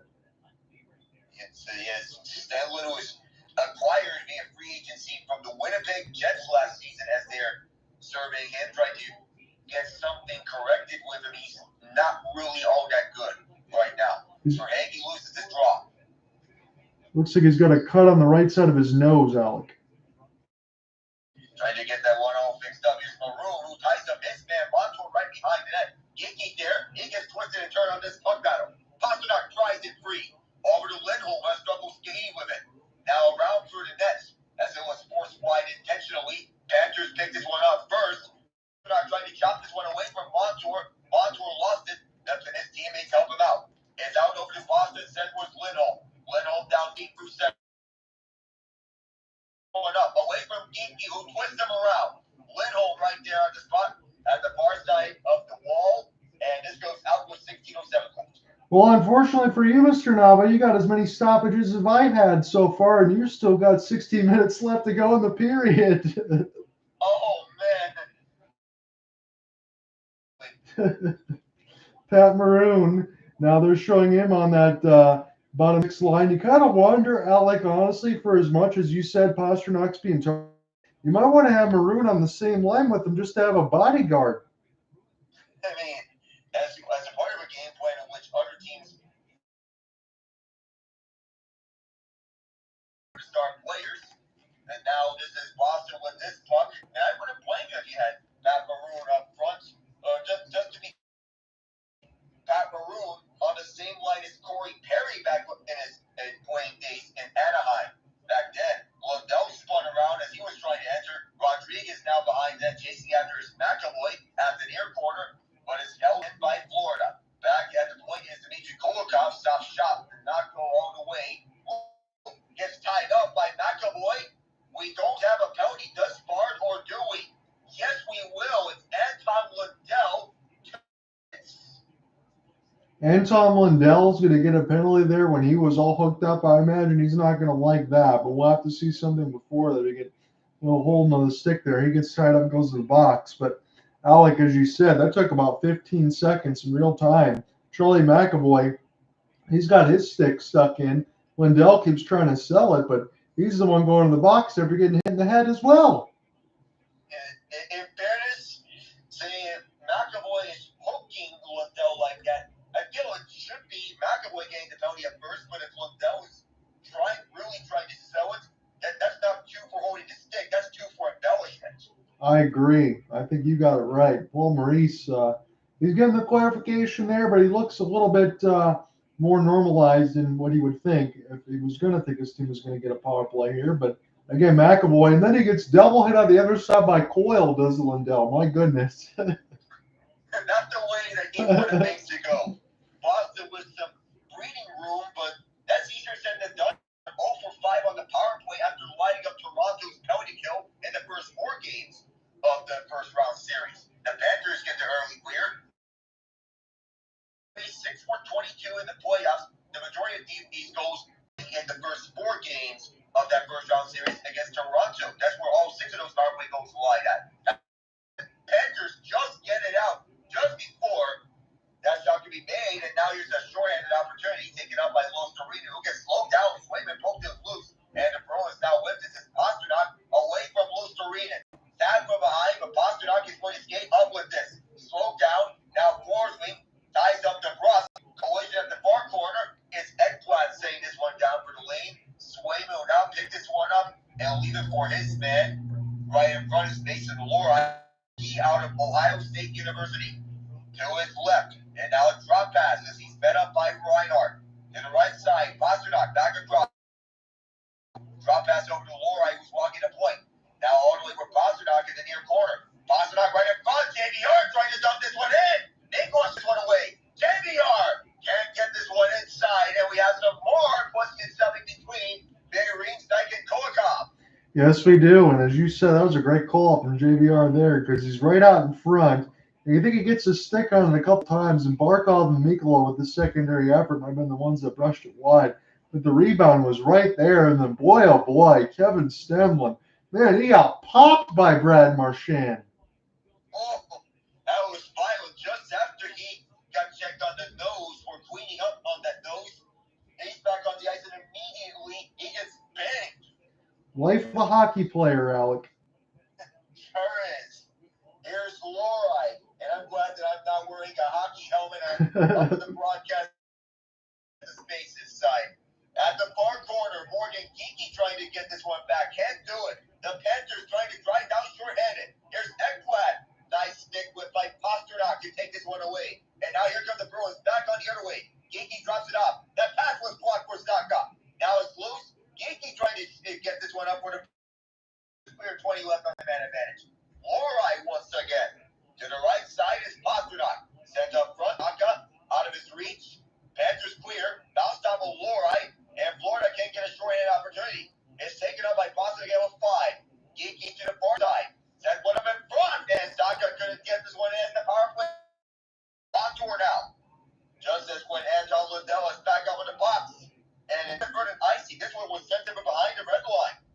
So it'll be a good opportunity for Boston to get at least a couple more chances here as they're showing Pat Maroon again. Man, he's got a lot of camera time this game so far. And again, this is the type of game I imagine he loves as you take a look at breath here. Most power play goals since 18-19. He's got 88. He's tied with Stamkos ahead of Mika and Ovechkin. Draisaitl with about 30 more. And 124 of those power play goals on the markers were to be regular season or playoffs. That's elite company. Yes, it is. Again, you just know where he's going to be. We'll see, as you said, though, if Boston's power play can ignite, they got to get offensive zone draw here. As Trent Frederick was tied up, Maurice sends it backwards over to Lindholm, who bent on his pass, but just got out for McAvoy, who gets cut away by Lindell. Excellent defensive presence for this youngster. Sends it back by Boston and around. Title was Brazo at the far corner. Loose puck now picked up by Frederick. Here's a shot from Lindholm that doesn't go all the way. Good defense, Panthers. And the testament to their defense is back the other way comes Sam Bennett. Right in front, this one out of hand. And it's a bouncing puck, recollected by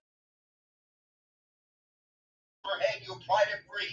Tkachuk bumped into McAvoy. Still has this. McAvoy took a spill. And around this goes was Lindholm. Boy, some offensive zone time. He had just 4 shots through nearly 28 minutes of time here in this game. Not a good look for them if they want to get back in. It is Verhaeghe. Partial break, but the cross rush back on defense. Behind the net. Trying to get free from McAvoy. Turnaround shot. Swayman has it on the 18th shot by the Panthers in this game.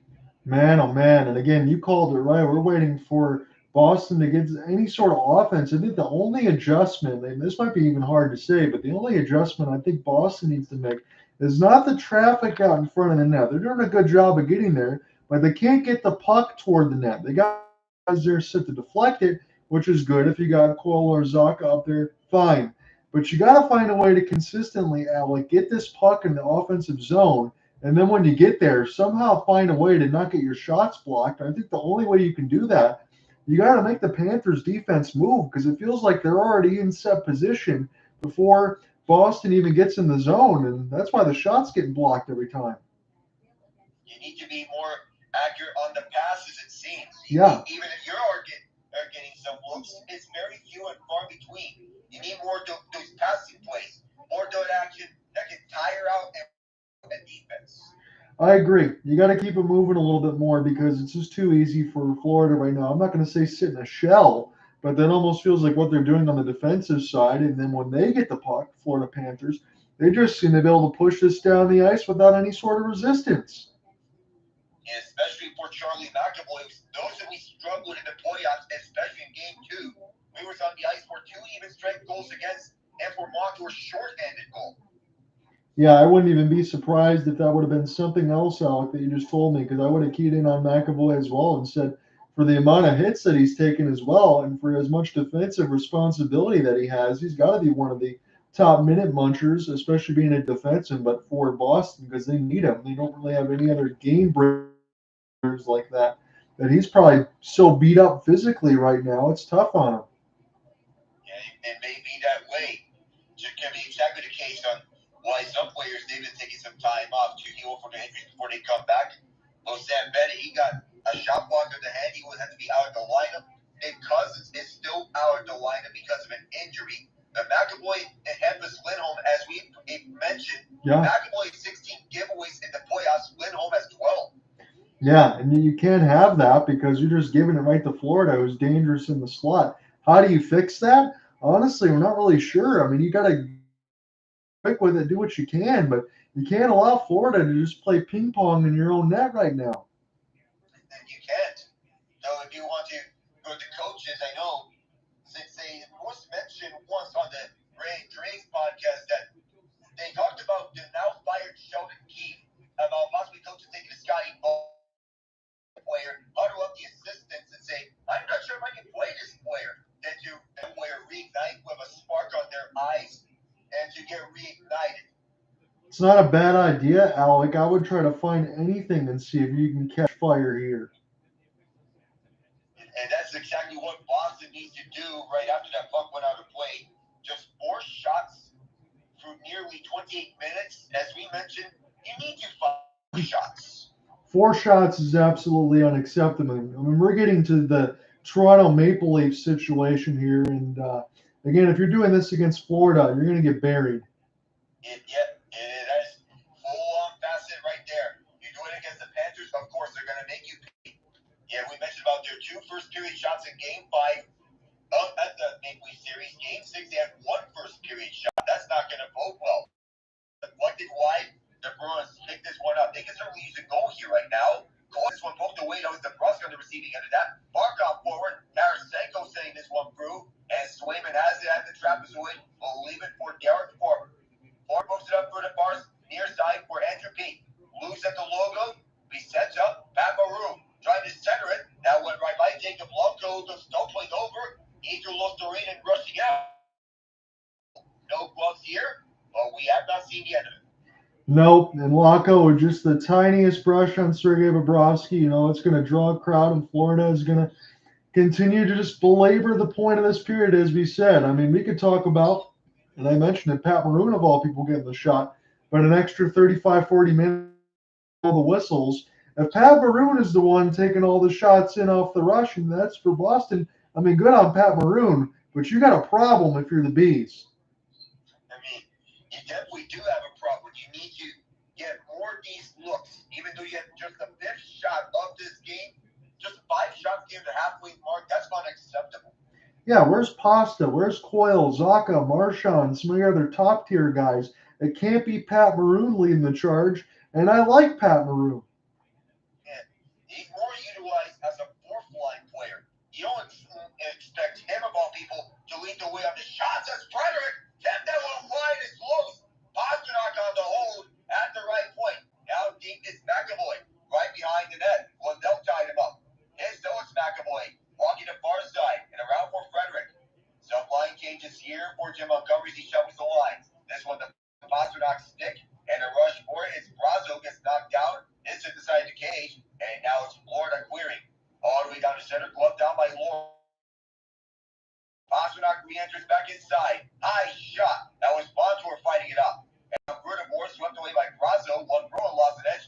Lori could not hold this one. When McAvoy was on the receiving end of that pass. And another untimely mistake by the Bruins. They need to tone down on that. Yeah, you see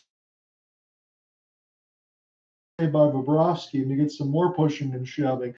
But yeah, you had a cycle going there. You looked a little dangerous. You got Bobrovsky moving around, and then give that Lori pass, bam, right out of the zone again. It was that way. We see about shot leaders for the Bruins. The shot leader for them is David Pastrnak, who has 2 shots on goal out of 6. Yikes.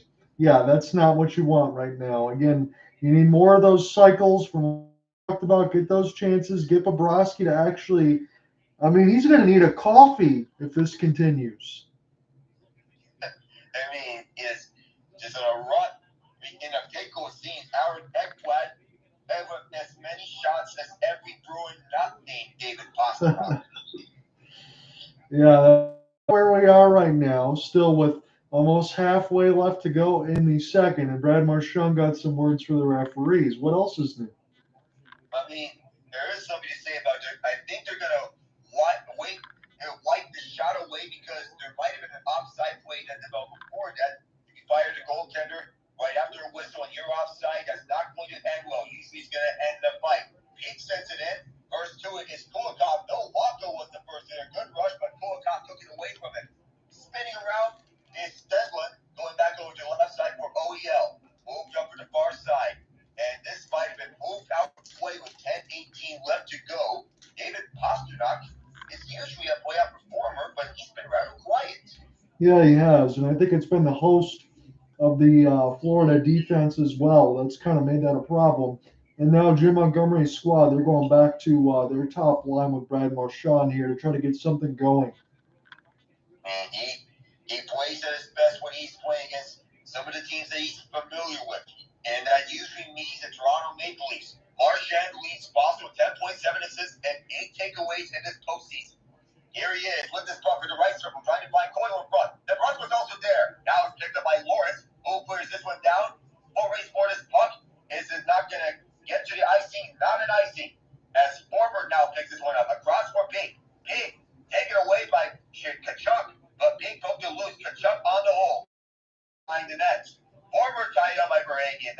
for beat. Up front, Panthers able to clear his keeper, is Forsling down low for Tkachuk. Pink's still there. Over the far side, Coyle. Up front for Marchand. What can he do? He's going to spin back, wait for some help. Can't find the trailer. It goes all the way back for Boston.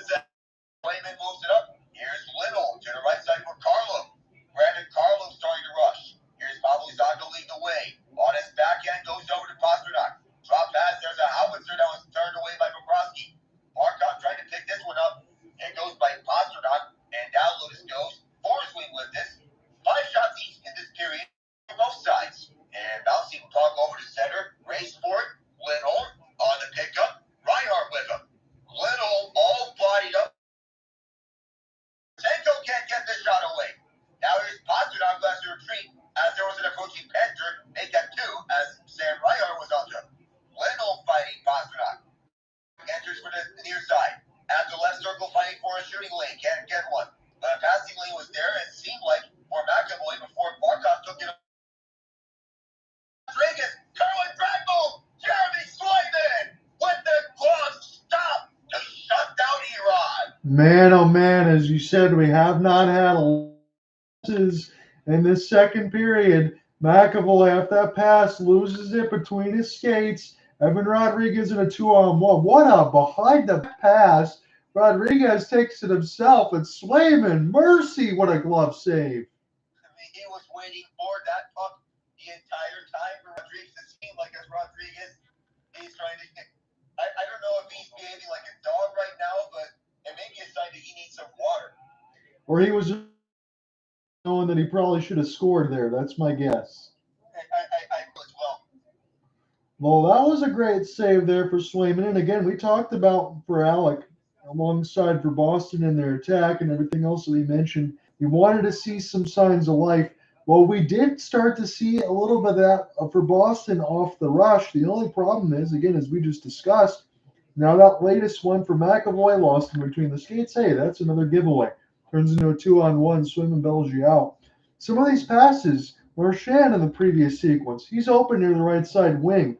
He does a great job spinning around some time, and then it goes in between the wickets of Brandon Carlo. So they're just not connecting on some passes, Alec, that I feel should be routine.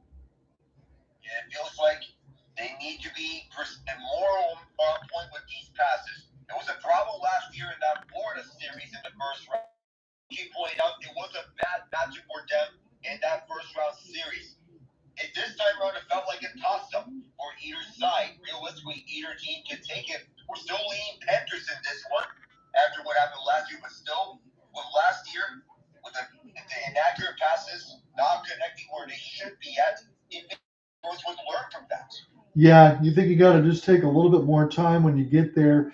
I know it's tough to say because the game's already been pretty low event, especially in the period. They're probably going to show Pastrnak getting blown up again, and I would hope not because he's been a punching bag. But you just got to find a way because I certainly feel, Alec, Boston's got confidence in Jeremy Swayman. Just give them some more chances. Swayman will take care of the rest. And you give him as many chances, he's going to take this from here on out. So I know Jackie Redmond is interviewing Paul Maurice here on the TNT side of it, and the Boston faithful here at TD Garden.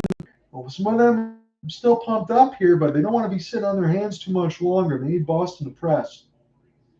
And they still need to do so and get some goals.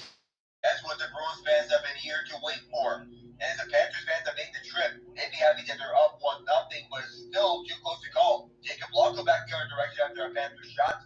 Could not enter. 10 shot attempts this period for the Panthers, 11 for the Bruins. Now it's up. Right behind the net is Swayman, who places one out on his backhand over to Pink. Returns to his crease.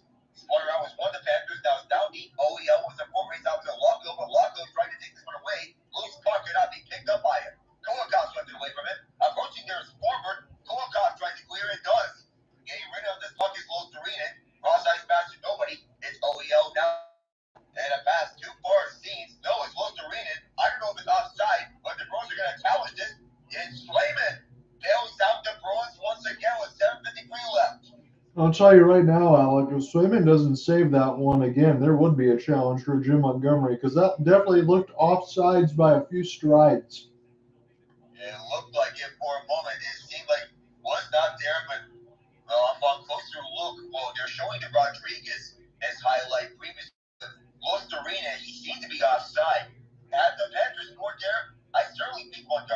challenges that. Yeah, definitely. It's a shame that they're not already seen Swayman saves, but and the velocity on that puck from Evan Rodriguez, he shot a bullet into his glove. That was an absolute bullet.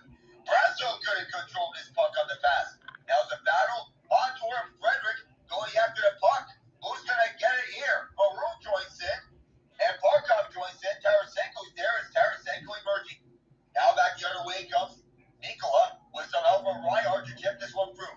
Carlo the first one back. Lindholm there. Loose puck battle near corner this time around. Deflected on backwards over to Montour. Deep shot doesn't go. Here's Barkov. Swept it away from him. Justin Brasso trying to turn up through. Barkov was his way. Back from Brasso this goes. Maroon has foot on the line. Here he comes on the entry.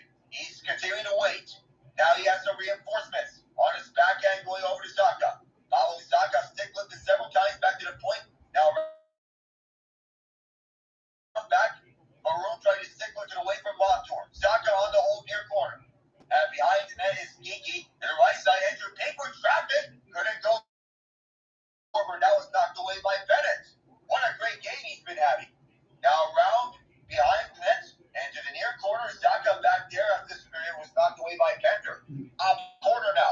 Tarasenko. Pastrnak there for the Bruins. Loose puck swept away by Pastrnak and back to the point is Pink. Back for Pasta. Center on through. Lorai jumping onto it. Away from Reinhart. Mason Lorai tied up on his battle. Still in the Bruins controlling. Zacha on the back end. Over to Pink. He fires it out in front. This one's swept away by Bobrovsky on Geeky. The Bruins once again hold it. Lorai trying to grab one down. It's Pastrnak left for point. Now it's fired on deep. Bobrovsky in trouble. It's behind the net. The Panthers once again can clear. Now they do. Boy, that was a lot of stone time.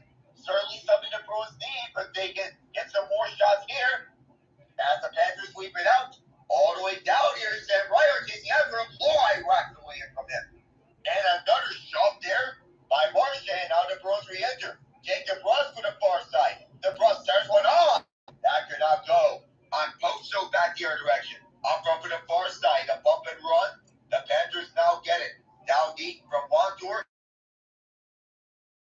The near side. Gloving this one down is on Posto, but Swayman's back in his crease. Hacking away here in the near corner. Who's going to have it? Oh, Lawrence gets taken down. It's going to be a penalty against the Bruins, and it is. Oh, man. After all that pressure, he had 3 near misses. Bobrovsky makes a left pad save. But left pad save, he had McAvoy cutting off a pass who was right there and just missed his stick blade. This is what we wanted to see from Boston, Alec. They finally get some pressure. Bobrovsky looks like he's on the ropes, and now they got to kill a penalty. My goodness. Not just a penalty. You have to kill off 4 minutes of a Wow. penalty because there was blood from Lawrence. I'm looking at it now on the left side. So Lorai's there. Ooh, he got the wood right in the teeth. Yep, we go to break. That's a double minor. Yeah, very clearly. That's a big no-no. I know the Bruins didn't test Bobrovsky a lot, but after all that zone time, you think that they scored right now. Turns out we remain at the same score, and now the Panthers get 4 minutes of power play time. They're now in the comfort zone. Yeah, it's unfortunate because it looked like Boston was about to tie it. Again, I was going to make the remark to you where it almost looks like a varsity versus a JV team at some points here, but Boston really took their measure of revenge. They looked like they were about to score. Honestly, it looked like they were playing in Game 7 against the Maple Leafs there for a few minutes, the way that they got that pressure. We need to see more of that. Obviously, it's not going to happen until this. You've got to kill this right now if you're Boston, because with the pressure that you just shown, if you get scored on here, Alec, I got to think that's going to be absolutely deflating. Yeah, it would be. Considering that the Bruins, they've been fully all over the ice, let's put it at that. 20 shots, and they're limited to just 8 shots this late into the second period for 35 minutes of action. Now you have to kill off. I say, if you do get the open opportunity, go down and fire it. Get some chances at it. Say 2-on-2, just go. 2-on-1, you go. All right, so Alec's calling for it, even some of the offensive stuff here on the kill. So we'll see if we can see that right now. Honestly, Alec, I don't disagree with you. I feel like Boston kind of has the momentum right now. I know that they can't get too crazy, but I agree. If you feel like you have an opportunity to go, try to get one past Bobrovsky, because it feels like right now is the time to do so. Right now means right now. Mason Lohrei, I stick Lawrence and got one of his chicklets. Oh, that's going to leave a mark. So we'll see now if the Florida Panthers, again, we talked about it too. Their power play needs some work. They got to get something going. They have to. And it does need some work, especially both sides. You haven't seen a lot from either power play this far, but now is the perfect time to strike if you're the Florida Panthers. Here's Reinhart at the far half boards, looking for a Montour, now going back. Still not decided on a pass. Now flies one over to Verhaeghe. Reinhart around for the boards. Boston rushing two. Barkov on the hole. The official fell down after he got swept off his feet and around back for Tkachuk as he holds. Still now set on through. Here's Montour. Doesn't fire into slapper. This first over to Tkachuk. This went over to stick. Tkachuk loves it down at the right point. Montour picks the one-timer going back for Tkachuk. Tkachuk. Swayman shut it down behind the net. And Barkov at the near corner around for Tkachuk. Tkachuk going back to his spot. Barkov setting up at the goal by Verhaeghe. Verhaeghe on the hold around. Tkachuk back for Barkov near half boards. At the point, Montour walking with it. Left side. It's Verhaeghe. Verhaeghe. In front. Swayman stuns. You stop it. 2:58 power play time for 20 seconds here. Good goaltending for Jeremy Swayman per usual, because he had the first wrister near the right side. That one was saved by the shoulder. And then the Tkachuk passed across to Verhaeghe right to left just before that tip deflection. That could have went in the back of the net. So Florida has started to look dangerous again. They just haven't found that salvo on the power play that they're looking for. Left side almost was cut away by Johnny Dietrich. Tarasenko couldn't get at the net right there on the red light as down goes Anton Lundell. Holding his forward, can't get it out. It's OEL on the hold. And around back for Rodriguez. And around to left side. OEL once again. Snipe shot. And it's bounced over to the near corner. On the hold, Rodriguez. Oliver Ekman-Larsson going over to Tarasenko. And back. OEL. For Bennett, and now here's Tarasenko. Fires and scores! On the play, Vlad Tarasenko's on the board. Vlad the Impaler gets on the board, and the worst part for that for Boston, it was right at the 33-second marker, so they're still going to have carryover power play time. And that was a very dangerous looking power play, kind of an easy design going back and forth across the bumper. And then when you get it back to the right side, Tarasenko, Johnny on the spot. What a snipe there. Far side on the top right corner, right? Bruce Swayman just went at the dots to take away the force.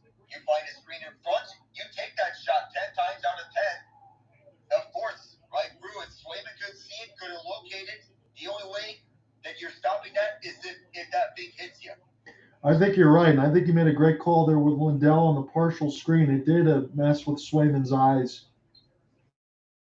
Of his vision, there's Frederick shorthanded, trying to find something here right back. Frederick's been a rama, now he's in. Frederick, perfect tie-up by Brandon Montour to cut him away. Now here's Barkov on the other direction. For Reinhart at the far side. Sam Reinhart looking backwards. At the left point, arriving is Verhaeghe. Verhaeghe and around for Barkov.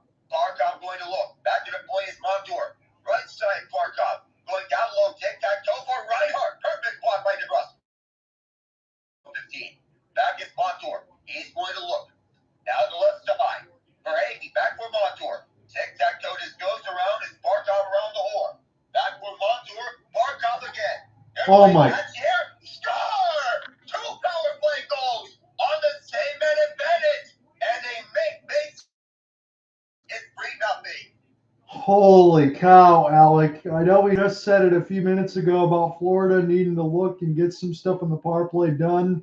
How does that taste if you're the Bruins? I bet that's bitter. What a puck movement there. And I think it's going to end up with Verhaeghe right out in front, just finishing it off. What a dust-off pass from Tkachuk. Tipped out in front, away from Carlo. That was gorgeous. That was a speed in front as the Panthers are playing all sorts from the Bruins as they couldn't get anything out of it.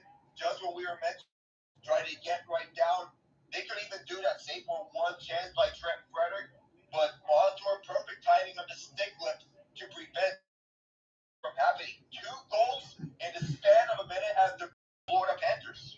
Yeah, and again, we talked about it, Alec, going into this 4 minute, and we said, what a killer this could be for Boston. They were just getting the pressure. You and I were talking about, hey, maybe you can get out of the zone and get some pressure. Nope, you get hemmed in there for all 4 minutes. You give up 2, an absolute gut punch. I'll save my other comments for the end of the 235. You take it away, but it was ugly for Boston.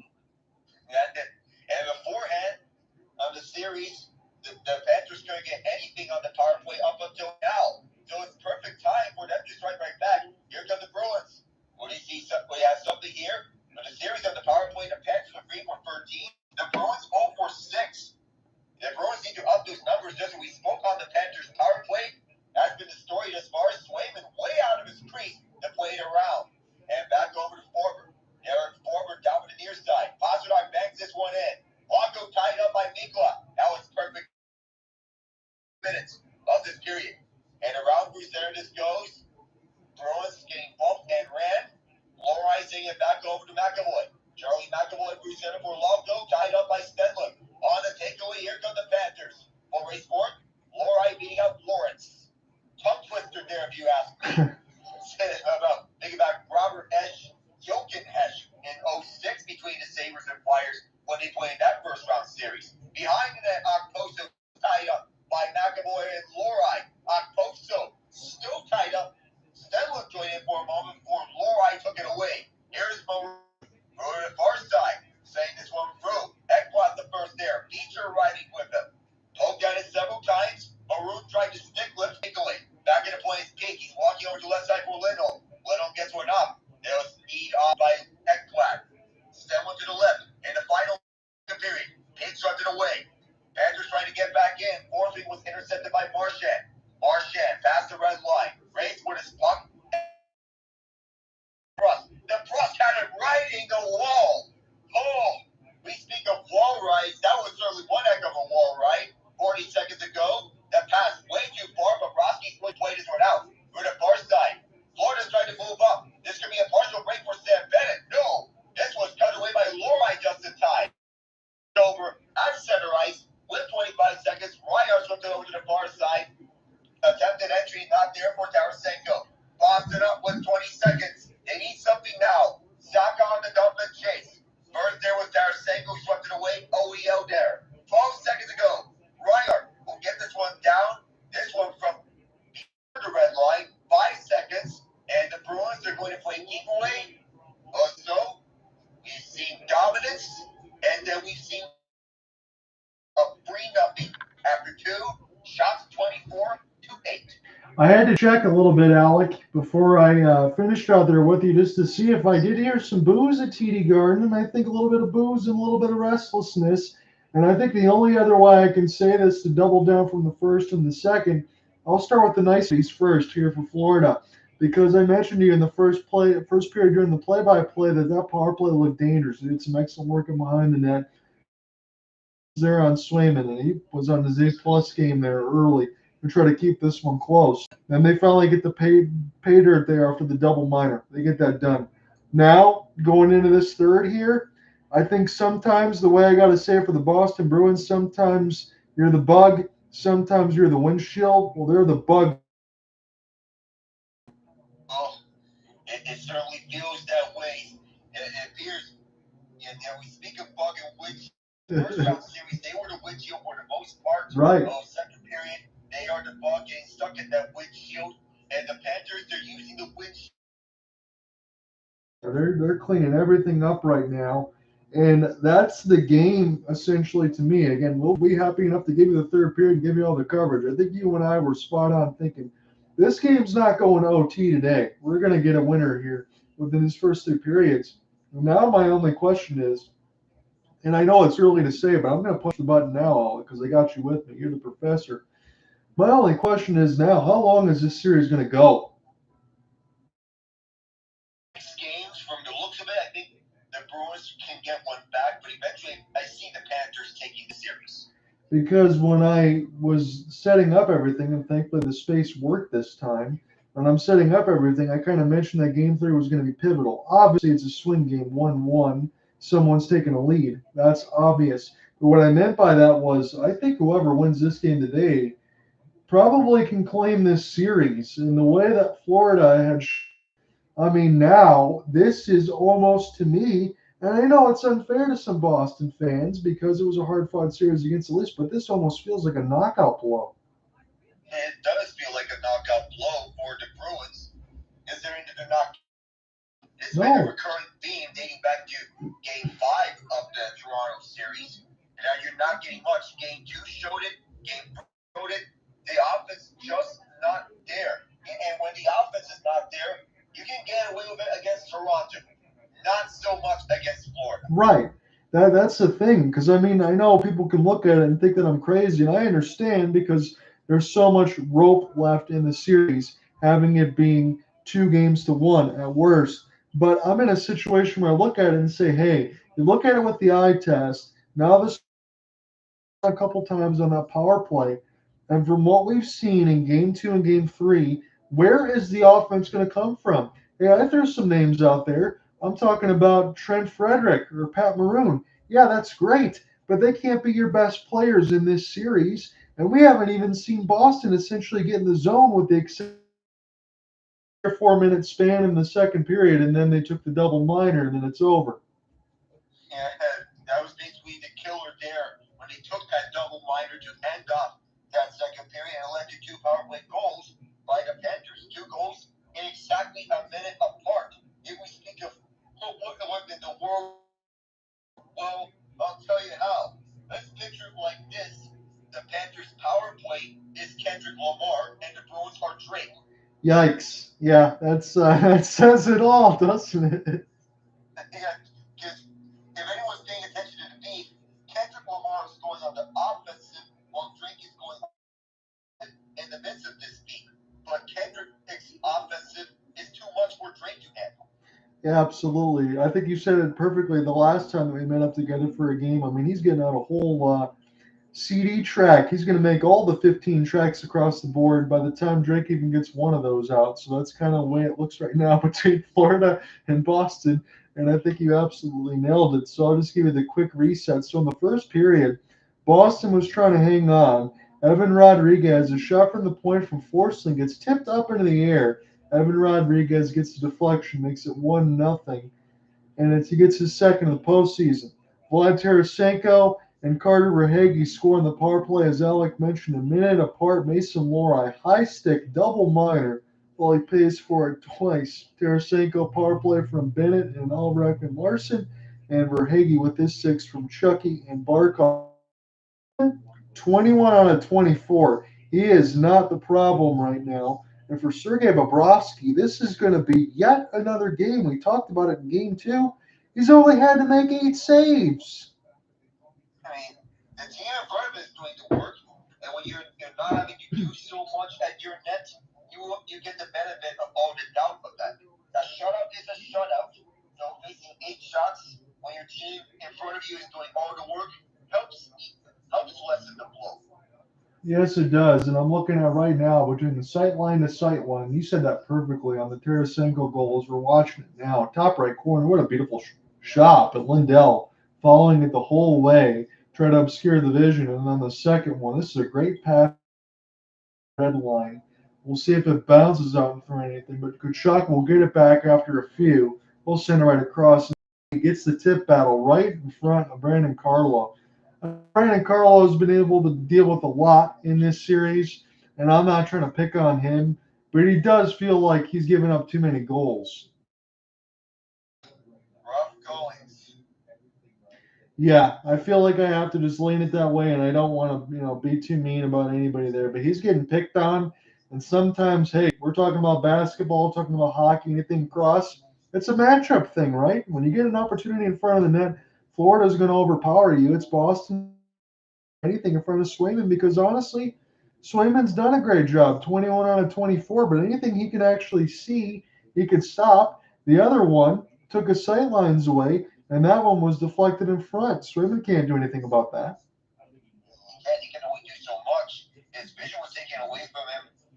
with the Charlie McAvoy screen right in front. Tarasenko picks that up on the screen, treats the far corner. There's so much that Swayman could possibly do. So we mentioned about some of the numbers along the defensive side. Right now, I only see one giveaway for Lindholm, nothing for McAvoy, so I do think it's generous. But McAvoy at 16:54 of ice time. To go ahead and all the skaters, as you would imagine, Brandon Montour at 16:48. I think Gustav Forsling's had a pretty good game. He's had 20 different shifts, about 13:23 of ice time. Honestly, Alec, there really isn't anyone for Florida that hasn't stood out to me, but I'm glad that we mentioned Sam Bennett a little bit earlier because ever since he stepped back on the ice, he just feels like a glove. He fits with this team. He does. And the identity of the North side of play that they have now under Paul Maurice.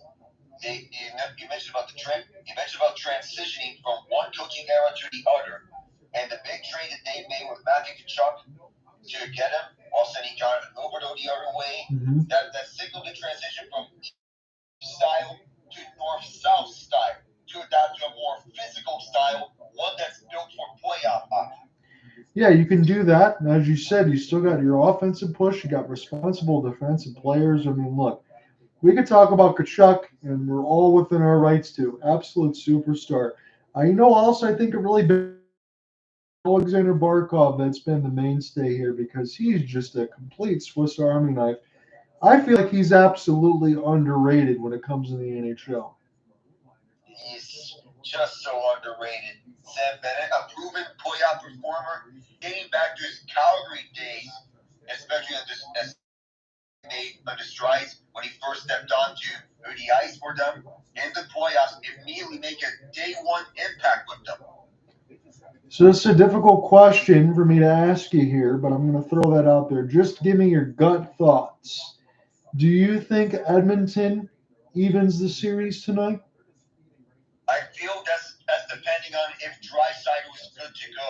Okay. I don't know if there's official word from Chris Nava if he's good to go because the cramping is the issue. I'm not sure what is causing the crampings, but if Draisaitl is put, it's realistic that the Oilers even the series. If not, I think Vancouver goes up 2-0. Again, that's fair to say. I'm looking at the side of it between the season series, and I understand it was all Canucks, but I do want to throw a cautionary tale. I mean, the first two games of the season, especially when the Oilers started like 1-9-1, first two games of the season were against the Oilers and Canucks, and I think you got to throw those ones out the window at least.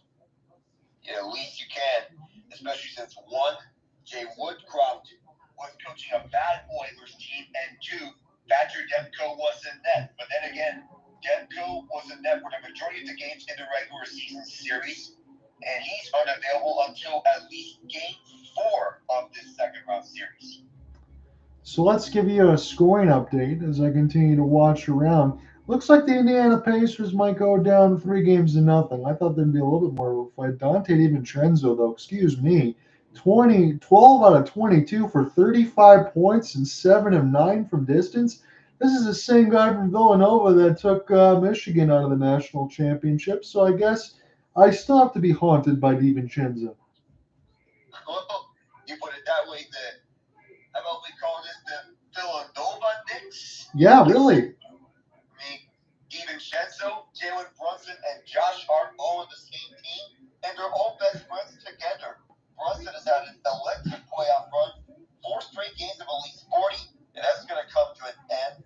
He has 19 points. He can facilitate as well as 6 assists thus far. He's their primary point guard. And Hart, a heart and soul player, who Gus Johnson says is of him a lion heart. Yes. 13 rebounds thus far. He is not been on 2 games of this series, and finally, he rests in Game 3. Again, any guards that want to learn how to rebound, whether it is just Hart and everything else for Josh, contact him in the offseason. 14 rebounds in 32 minutes from your shooting guard. That is utterly ridiculous. Especially since, as the Knicks, they're missing Julius Randle, OG Anunoby, and Isaiah Hartenstein. The common denominator of all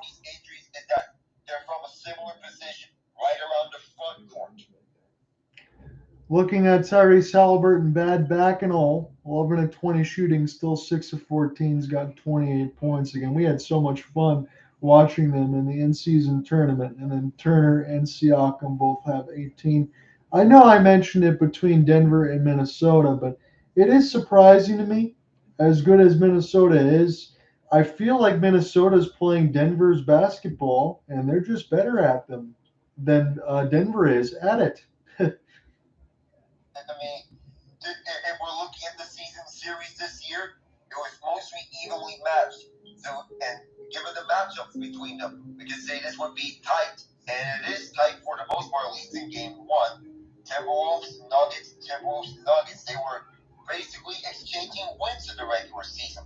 And the Timberwolves taking the first two, the first one being a close one, and the second one basically holding them on and getting the Nuggets to their worst performance easily on the year. That was a complete shock.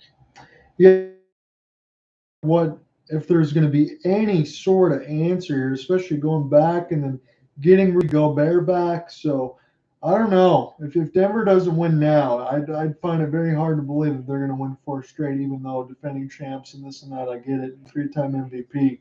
Minnesota certainly looks poised. I think some early rest, which would be good, and then we'll see if the series will be long between the Oklahoma City Thunder and the Dallas Mavericks. I'm hoping so. I'd like to actually watch a little bit of that, and probably next week maybe even cover some NBA games before we jump back into the NHL again, because I haven't done so yet. Kind of bounced around between every series. I'll finish that up tomorrow, and between the Avalanche and the Stars. That one I'm really looking forward to. I just wanted to make sure that was the last series in the Boomerang to cover, because I know we covered a lot of the Golden Knights and the Stars. It's a fun series, especially on the game seven side and game three. Game three that Dallas absolutely need to have to turn around. Going to Colorado, even up at 1-1. This may be the series to watch in the Western Conference. Yeah, it might. I think that was the one, honestly, Alec, that I'm looking forward to the most, although I was utterly shocked, as we talked about the other day, between Edmonton and Vancouver, not at the result, but the comeback there. And then that Connor Garland special, as he was able to get into the right wing side, fake the slapper, open the flap hole of Skinner, finish it off. I mean, I couldn't score a goal that nice in my dreams. Well, that was one of the toughest goals ever. And for Connor Garland to pull that off, it takes a Because again, you have to have a little bit of everything in there for Rick Tocchet. We understand that they've been the number one seed in the Pacific. They've kind of shown you the way all the way through, and they're a good team. But I just think the Oilers are a completely different animal. But as you said, Connor McDavid, no shots in that last game. I understand. He got about 11 assists. I uh, I guess I will say this. I'll feel for Rick Tocchet's defense here now, because I think Connor McDavid's going to come out like gangbusters. I imagine maybe if he doesn't have any shots like he did in the other game, but he's got 11 assists, he might get 11. He might get 11 shots tonight. He might. What happened in game one? I feel there's a fire in his eyes. They set up Zach Hyman at the front of the net, find Ryan Nugent-Hopkins, or score some goals as well, because you need to set your guys up. Yeah, we'll figure that out about 10:15 Eastern again, Alec. Thank you for joining me here in this one. I feel like the result might already be determined, but you'll get set to close it out. I'll take the first 10 minutes, and then you take the rest of it here. It looks like Florida is going to take this one pretty clean. Again, out of 8. I mean, that's through 40 minutes of work, and that's just not enough. And we'll see if anything else changes. As far as penalties, 3 of them for Boston. That's too many. They get scored on twice. I'll give you the team stat reset really quick. So shots on goal are 24-8. Hits are 34. And face-offs pretty even, but Boston's got the advantage. 22-21 on the other side for the Panthers. And again, the penalty minutes, those are the ones you don't want to have. Boston, only 8 of them, but they get scored on twice. And only 1 penalty for Florida. And maybe now we're the scoreline, considering we might not see too many extracurricular fights. So we go back onto the Canucks and Oilers side. The Canucks, they announced their average sport columns from the AHL. Forwards are Steve Baines, Linus Carlson, Danilo Klimovich, Jonathan Lecherimaki, Vasily Podkosin, Atu Ratu, and Max Sasson. Defensemen are Nick Sisek, Matt Irwin, Cole McWard, Christian Wolanin, and the other Elias Pettersson. Yeah. There's two of them. The Oilers are wondering, there's two of them? This is getting out of hand. We need to get both Sebastian Ahos and both Elias Petterssons on the same team. Why not? That's going to take a lot of convincing for the other Sebastian Aho to leave the Islanders. No doubt about it. Again, it would just be funny. Again, the only reason why I think of it that way, because I still think you have 3 Williams on the Oklahoma City Thunder, and anytime we do play-by-play for that, that one gets a little confusing. I mean, two of them have the same pronunciation of first name. Jay Lynn. Yeah, again, that's always a play-by-play nightmare when it comes to that. Speaking of nightmare, as we get back into this play-by-play, it's got to be for the Boston Bruins right now, maybe even Jeremy Swayman. Honestly, I think I'll say this again. I don't think Jim Montgomery's going to do it. This game, even though it's in striking distance, might already be over. I would imagine that Jeremy Swayman's going to tend the goal crease as he is, but I would even entertain just putting in Linus Ullmark again.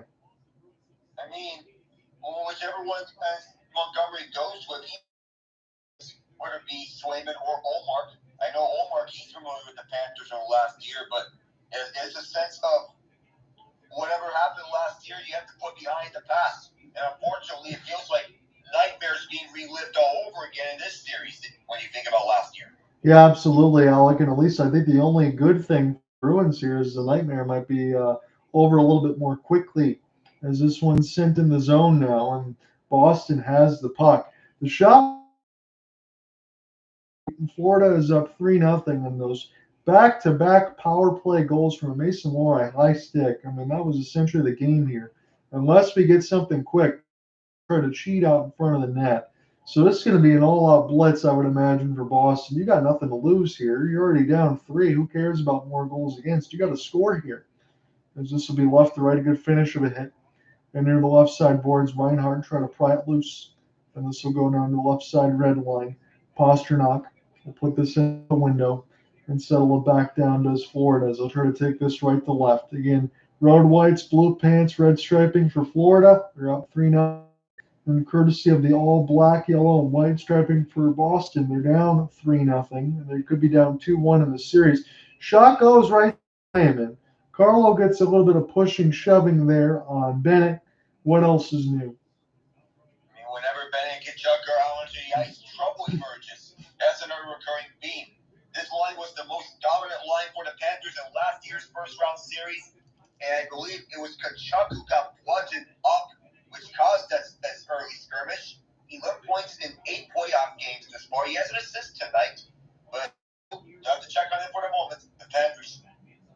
Toward the right side of his cheek, I think I see a little bit of mark there, but he looks no worse for wear. Charlie Coyle.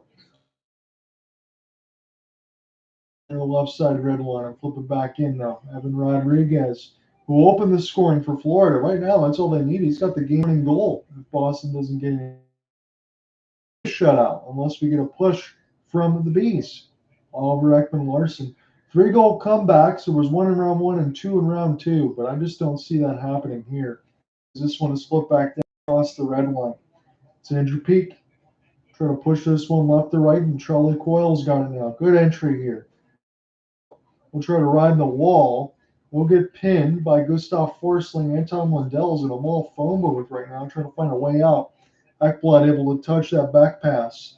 Here's a long flip now, as this will be settled down by the glove of Braza and go right to Gustav Forsling. Left side red line. Bounce a couple times as this one gets sent in for Brandon Carlo. Carlo observes the hit from Stenlund. We'll see how much bottom 6 time that we get on the other side for Florida. Ekblad right in the net. Bobrovsky, we're really going to get some pushing and shoving now. On Loco on that, I believe it could be a hold. I'm not sure if Loco deliberately gets into Bobrovsky on this one, but of course there's going to be some pushback given that Loco got himself right onto Bobrovsky. The Panthers defending their goaltender whenever a goaltender gets ran over. That's going to lead to something. Well, they're saying Loco, which I'm surprised about. Let's see. That is close. The judgment call they're saying grab. Yeah, I'm just not sure about this one. I mean, Ekblad's got a hole, Laco, and he's kind of staring him into the net. So what is Jacob going to do? There's nothing that he can do. He's just helpless, driving himself right into Bobrovsky on the grab by Ekblad. And Bobrovsky's going to get treated like a crash test dummy. And Jacob Laco's beside himself. And honestly, Alec, I don't blame him. I mean, he is screaming right at the official saying, he grabbed me. Yeah. What is the penalty there? You got it, exactly. And they're looking inside of the score clock as well. I mean, we are at home in TD Garden, and now Jim Montgomery's having a laugh. He can't believe it. I really don't even know what else to say. I feel like that's the wrong call. Yeah, it felt like the wrong call. But if I'm the Bruins, you know how this could get possibly worse? Here's the news. This one, they have 8 shots, which is bad on its own. But now, Brad Marchand is doubtful to return. Holy cow. Even worse now for Boston. Yeah, I talked about maybe potentially a 2-1 series and this one being over. I didn't want to speak in. If you don't see Brad Marchand, that's tough. And again, for Brad Marchand, you got what, the first 3 games against the Toronto Maple Leafs when he looked pretty good. Ever since then, his point totals have really diminished. I mean, in the first 3 games, he has been on the score sheet rough. Right. Has Cam Neely for the franchise's most playoff goals in the history. Now he's out for this game. That seems like a dagger. Man, oh man. The Bruins haven't been a great team. I mean, you lose Krejci, you lose Bergeron. We joked about it the other day in that 7-game series. They're starting to throw things on the ice, and this here. But we were joking about maybe getting Patrice Bergeron into a uniform. You might need to here because you can't replace somebody like Brad Marchand. You need to. You can't replace someone like him. He's not an easy player to replace, and he never is an easy player to replace. They got stuff onto the ice. Oh, man. I don't get it. Why would you throw stuff onto the ice in a game that is contested between 2 teams? You have players out there. You're going to risk injury to one of these players or one of the referees if any of these objects hits these players. Absolutely. One of the worst ones I saw, I think it was a couple of years ago now, and this was at Rogers Arena in Vancouver. They were throwing gummy worms, and they were getting stuck to the ice. So, yeah, you don't want to have anything happen to these players. John Garrett said it best back then. When you're throwing stuff on the ice, just what are you doing? You have to stop and reconsider for a moment. Yeah, you do. Again, you don't want to get lost in the moment here, and that's essentially what's happening to these fans. Understand a situation where it's at least not offsetting, and Sergei Bobrovsky looks no worse away from the collision. And now the Panthers on the power play, they've already scored twice on the double minor. This game's probably out of reach. They score again, it's definitely out of reach. There's this opportunity now. Barkov able to gain the entry. Here is a good save from Swayman. That was cutting right in between the dots. And guess who? Matthew Tkachuk, who's living in the Bruins' nightmares from last year. This most dominant line as we speak. Barkov by the open. Tkachuk, who cuts right in through, inside Hampus Lindholm, goes right in front of him, fakes him out as Lindholm was trying to poke it away, to cut it through. Tough look. Yeah, you said that perfectly, Alec. He was getting through 2 stick blades and was still strong enough to get a chance in the middle of the circles. That is absolutely crazy, but that's the kind of skill that Tkachuk's got. Here's Reinhart. I'll slap shove this around. It's just a cascade of booze right now. I wouldn't, but I look more uncomfortable on the score sheet and the shot totals. This feels like a regular season, maybe scrimmage, even a practice, more than a game 3. Here's a slap shot. Montour, and that is an absolute bullet. It is 4-0. Bruins PK entering tonight. They have killed off all but 2 booties, 28 out of 30. They've only killed off 2 of successful here, as they're now 2 for 5 in the midst of that Jacob Longo penalty, which probably should not have been called. But so far, the power play for the Panthers has been the story. This one, I suppose, are rather questionable, but still, if you're the Bruins and you're stuck in your own zone, you're going to be trapped on an island. And thus far, they've been trapped on an island all night long. This is the end result. Yes, it was. And holy cow, what a rocket for Montour. He lifted that thing the top. 3 power play goals now for the Florida Panthers. And all of a sudden, I think we're getting the realization that we would have expected. Game 1 might have been the outlier here, Alec, for what happened for Boston. Because right now, it looks like the Bruins are the punching bag. It seems like the Bruins, they've been getting punched in the teeth all throughout game 3. Power play, punch. The defensive line. Yeah, that's a Falcon punch. This is Super Smash Bros. Right now. I mean, this is getting a little nasty here. Some more boos from the TD Garden. And again, that's just reverberating loudly, even through the play-by-play. And I promise the TV's not even up loud. As this one sent in around the end boards, 27-8 on the shot board. 4-0 your score. This is one of the most dominating playoff games I've ever seen. And I kind of have that it would be this way, but for Boston, even if the score line is going to be what it is, you got to get more shots on goal. They just haven't been able to do so. And I feel really bad, honestly, for Jeremy Swayman. I mean, he's getting left out all alone on an island tonight. Even though he has made some great saves, the 4 goals, yes, I feel you can point to the Tarasenko goal that wasn't his fault. The Verhaeghe goal, that was too close for him to handle. That Montour, that was a rocket. No, I feel that was a 50-50 between if that was on Swayman, because there was no screen on Swayman on the 4-0 goal. I feel there could have been an effort there to stop it, but I feel that was a little too fast. I agree. And the main thing that we'll both agree on this is stop taking penalties. I mean, if you're not going to get enough activity, you're really just shooting yourselves in the foot. Andrew Peak was a hit. This one now pushed the other way. Can Boston do anything? Sent back around now. Beecher tried to turn around. His shot gets blocked and goes right back to him. As we get a hand in the air, Boston's going to get a power play. As once Florida touches, we'll get to that in 2 minutes. Here's an outstretch. Tkachuk, they get around him. Good Pastrnak. His back pass doesn't find anybody, though.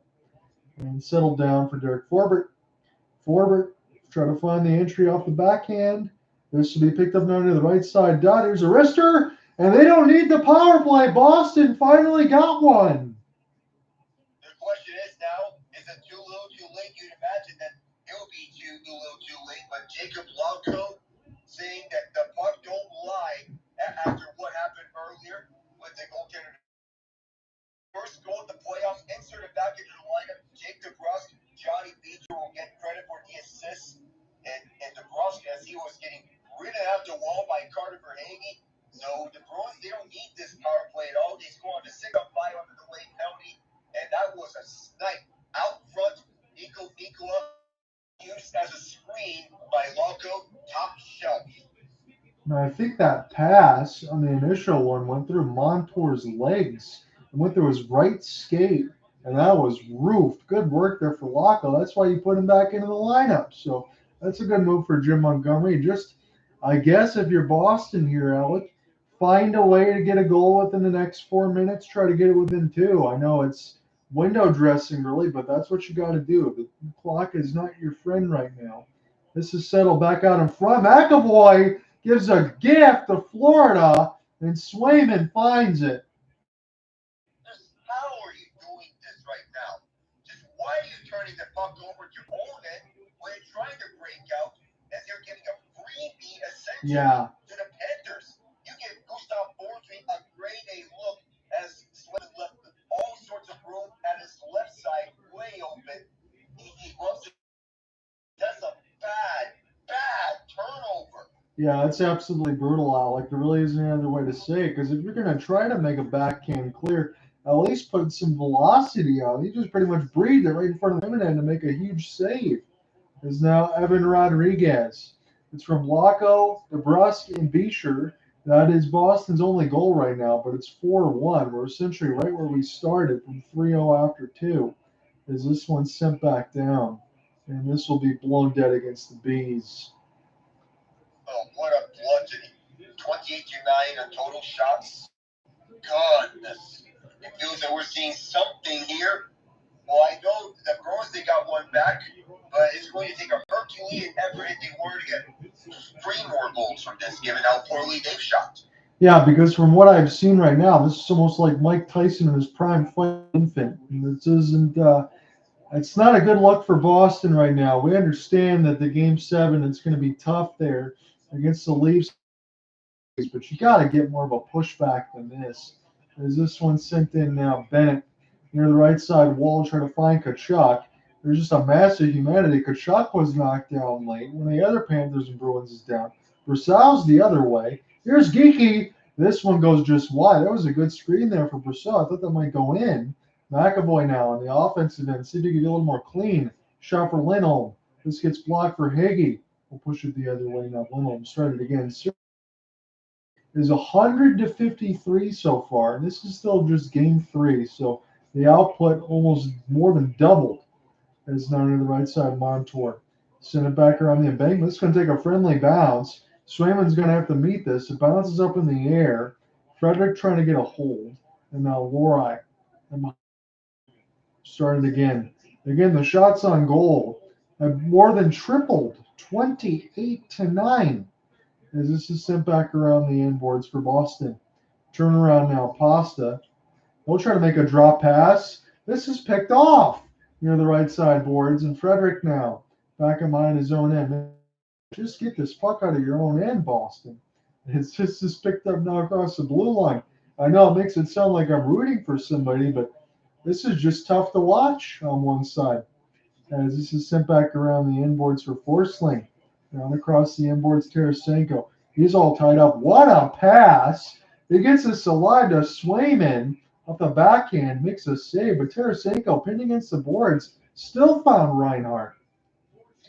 That's a perfect pass by Brutal Lane on the seam. Tarasenko finding Reinhart was so wide open.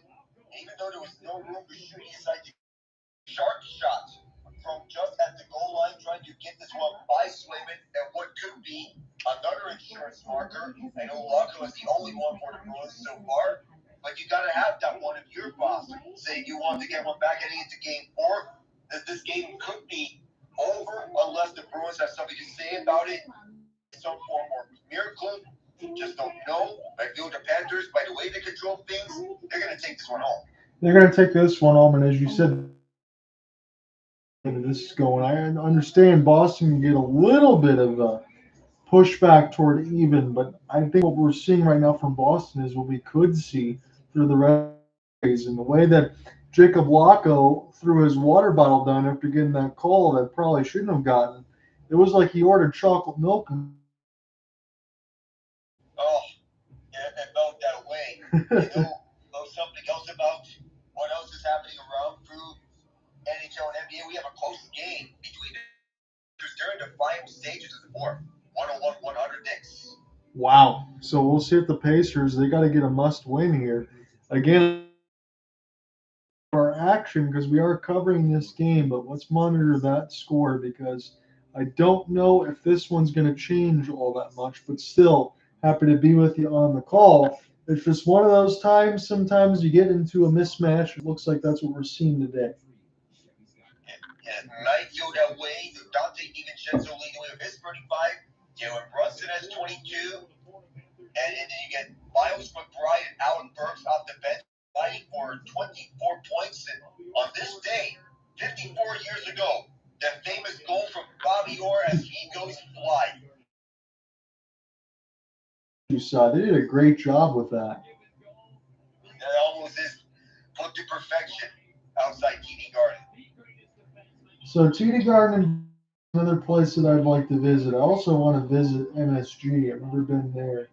It would be nice to go and get a chance to do that and travel a little bit and go to I have been to Vegas to see T-Mobile. I will get a chance to go ahead and see Climate Pledge a little bit later this year, hopefully. So we'll see what happens. This one gets flipped in now, Tarasenko. And so watch. On the left side boards, it's Charlie Coyle. He'll absorb a hit. This will go all the way back to Aaron Ekblad. And again, his beard almost made a mistake for Racco Gudis, but he's not on this team anymore. As this is sent back around the end boards. Near the left side dot, Panthers again. Barkov! This is loose for Tarasenko, and then they get shot wide. And again, it feels like Florida can do well when this puck gets out in front of the net. Boston's just not being able to clean it up in front of them. Forsling now along the left side red line. We'll send it. Rodriguez. We'll try to locate it right now. The stick lift. It's Lindell. Good work for him along the right side red line. Still keeping this alive. Over under 6.5. Again, that was probably smart to think of it, but we didn't expect it to already be 4 for Florida. But they've been gifted 3 power play goals essentially, and there's been some brutal turnovers. Pastrnak. Couple Panthers run into each other. Pasta is going to get an easy snipe. Well, that wasn't Pasta. That's DeBrusque. He's going to put it in. I mean, given that it is DeBrusque going over to the left side to get a wide open look. To be fair, he did look like getting over to the left circle. So I won't fault you for that one. And the Bruins are open too. Don't go anywhere yet. No, Alec, you're exactly right now. It's getting within close to that territory. And what the heck was going on near the left side blue line? You had 2 Panthers run right into each other. Well, I'm not sure who that was there, but they paid for it. Lister Reinhart tried to get back to his feet. Maybe that was Oliver Ekman-Larsson, too. Yeah, that was OEL as well. He was rushing back and Listerine, and he runs over. And he and OEL come up to each other and collide with one another. That is a fight which initiated a 3-on-1 and Mason Lohrei found the open man in the cross over to the left side, who gets an easy snipe. The Bruins now getting 2 goals on just 2 shots in this period. Strangely enough. Yeah, it makes me feel weird when I was saying that this game was over 3-0, and all of a sudden Boston, now Bobrovsky finally makes the save, and then when we get another part of the stoppage close to that, I'll send it to you. But this is a game now all of a sudden, but it really almost doesn't feel as this is under the left side. Bennett, Tkachuk line is out there now, as this one will get flipped in. Swayman will go ahead and stop it off the outstretched pass, too far for Pat Maroon. Here's a stick lift. Kevin Stemlin in his own end. Jake DeBrusque from Mason Lohrei. So we'll right the ship a little bit from that poor penalty as this goes now and sent back in for Florida. Alec, you might as well take it away now. Just as I was picking this one up, it was Jeremy Swayman stopping one. Alec, Nava, John Otts, third period. All of a sudden, the Bruins are making as Coyle runs into Forsling. Both teams truly at it. Lawrence sends it around over to the far corner. Stemlin tied up by McAvoy. Longo trying to get on it. Stemlin, Lawrence fighting on Posto, and on Posto gets turned away by Swayman. The momentum now shifted over to the Bruins now. They have the puck. It's Coyle tied up by Lawrence. The Panthers back inside. It's on Posto tied up by Longo. On the tie-up. McAvoy wanting to pry him loose. Still talking to Bird. Take it away. It's Barkov back on the point, and Swayman falls out with 9:55. Don't go yet. The Bruins have cut the Panther lead in half like a slice of pie. Yes, they have 2 goals on 3 shots, and now Brazo trying to lay lumber on Tkachuk here, as you said. And now, Alec, it really is up to Swayman here. He's got to shut the door, and poor Darren Pang got to put his hands up. He had to. I mean, your former NHLer that's working inside the glass. Of course, you're going to feel the impact. And, well, flashbacks of memories, even if Pang plays a goaltender in his NHL playing days. And most impressive for the Bruins, they're doing this without Marchand. Yes, they are. Again, it makes you wonder what's going to happen for his game 4 availability. And as you said, I think it was what you can't go anywhere right now because again, I was too busy declaring the game dead. That's my fault there. The Bruins put a little bit of life. I guess that's what happens when you score 2 goals on 2 shots.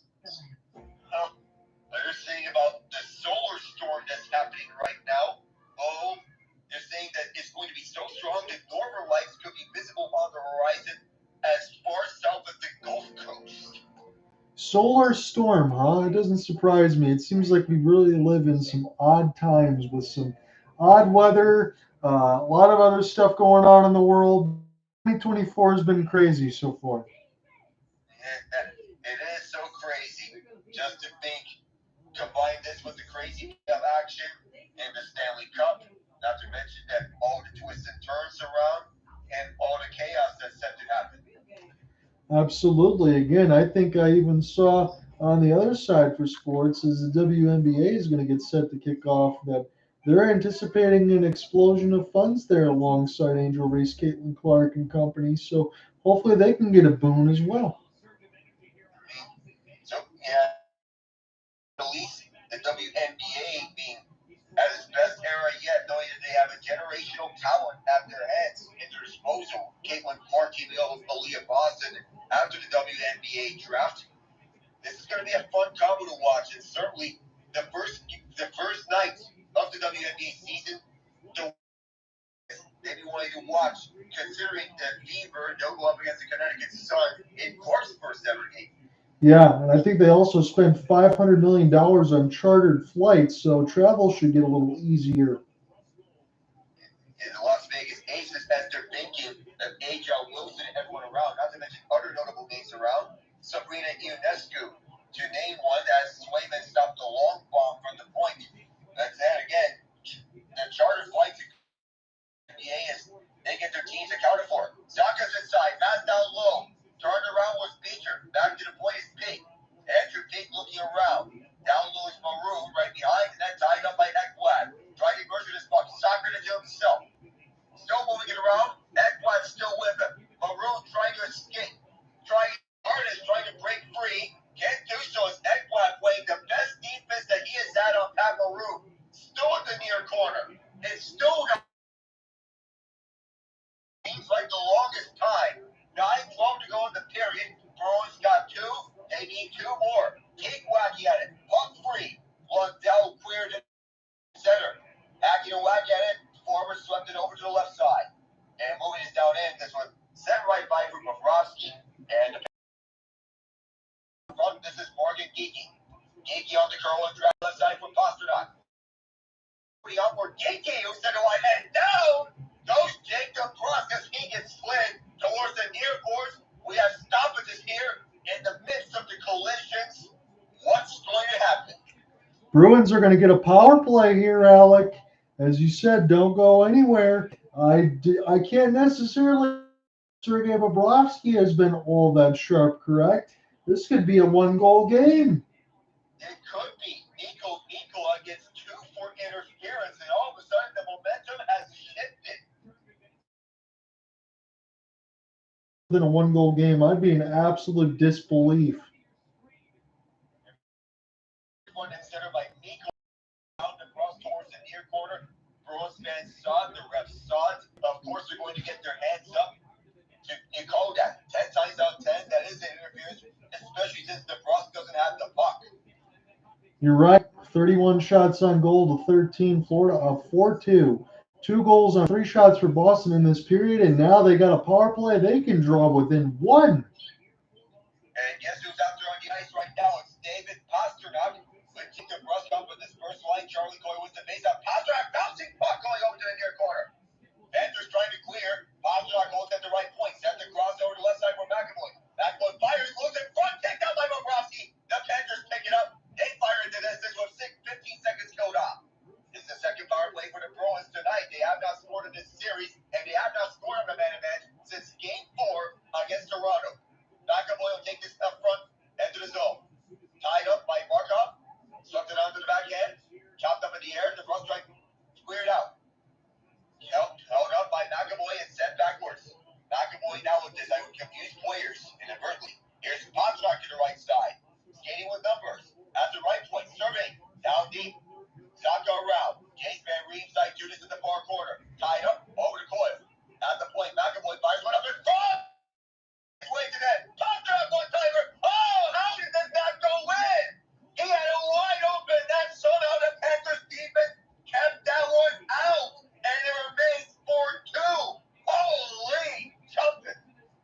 Alec, I'm not sure if Bobrovsky got a piece of that with his right glove. He was down and out. He got smashed like a ball, and that puck still stayed out. Everything is happening, and now the Panthers' penalty kill is coming alive here. There was Bruins chances right in front. They had a 6-on-5 goal earlier. Here's Geeky for the right side. Puck loose. That's what's slapped off. He shut it down on Brasso. Held in by Pastrnak, who's still out there on the ice. Over to the right side for Zacha. Zacha around for Geeky. Up from Brasso. Up on tail, but Roski held it up.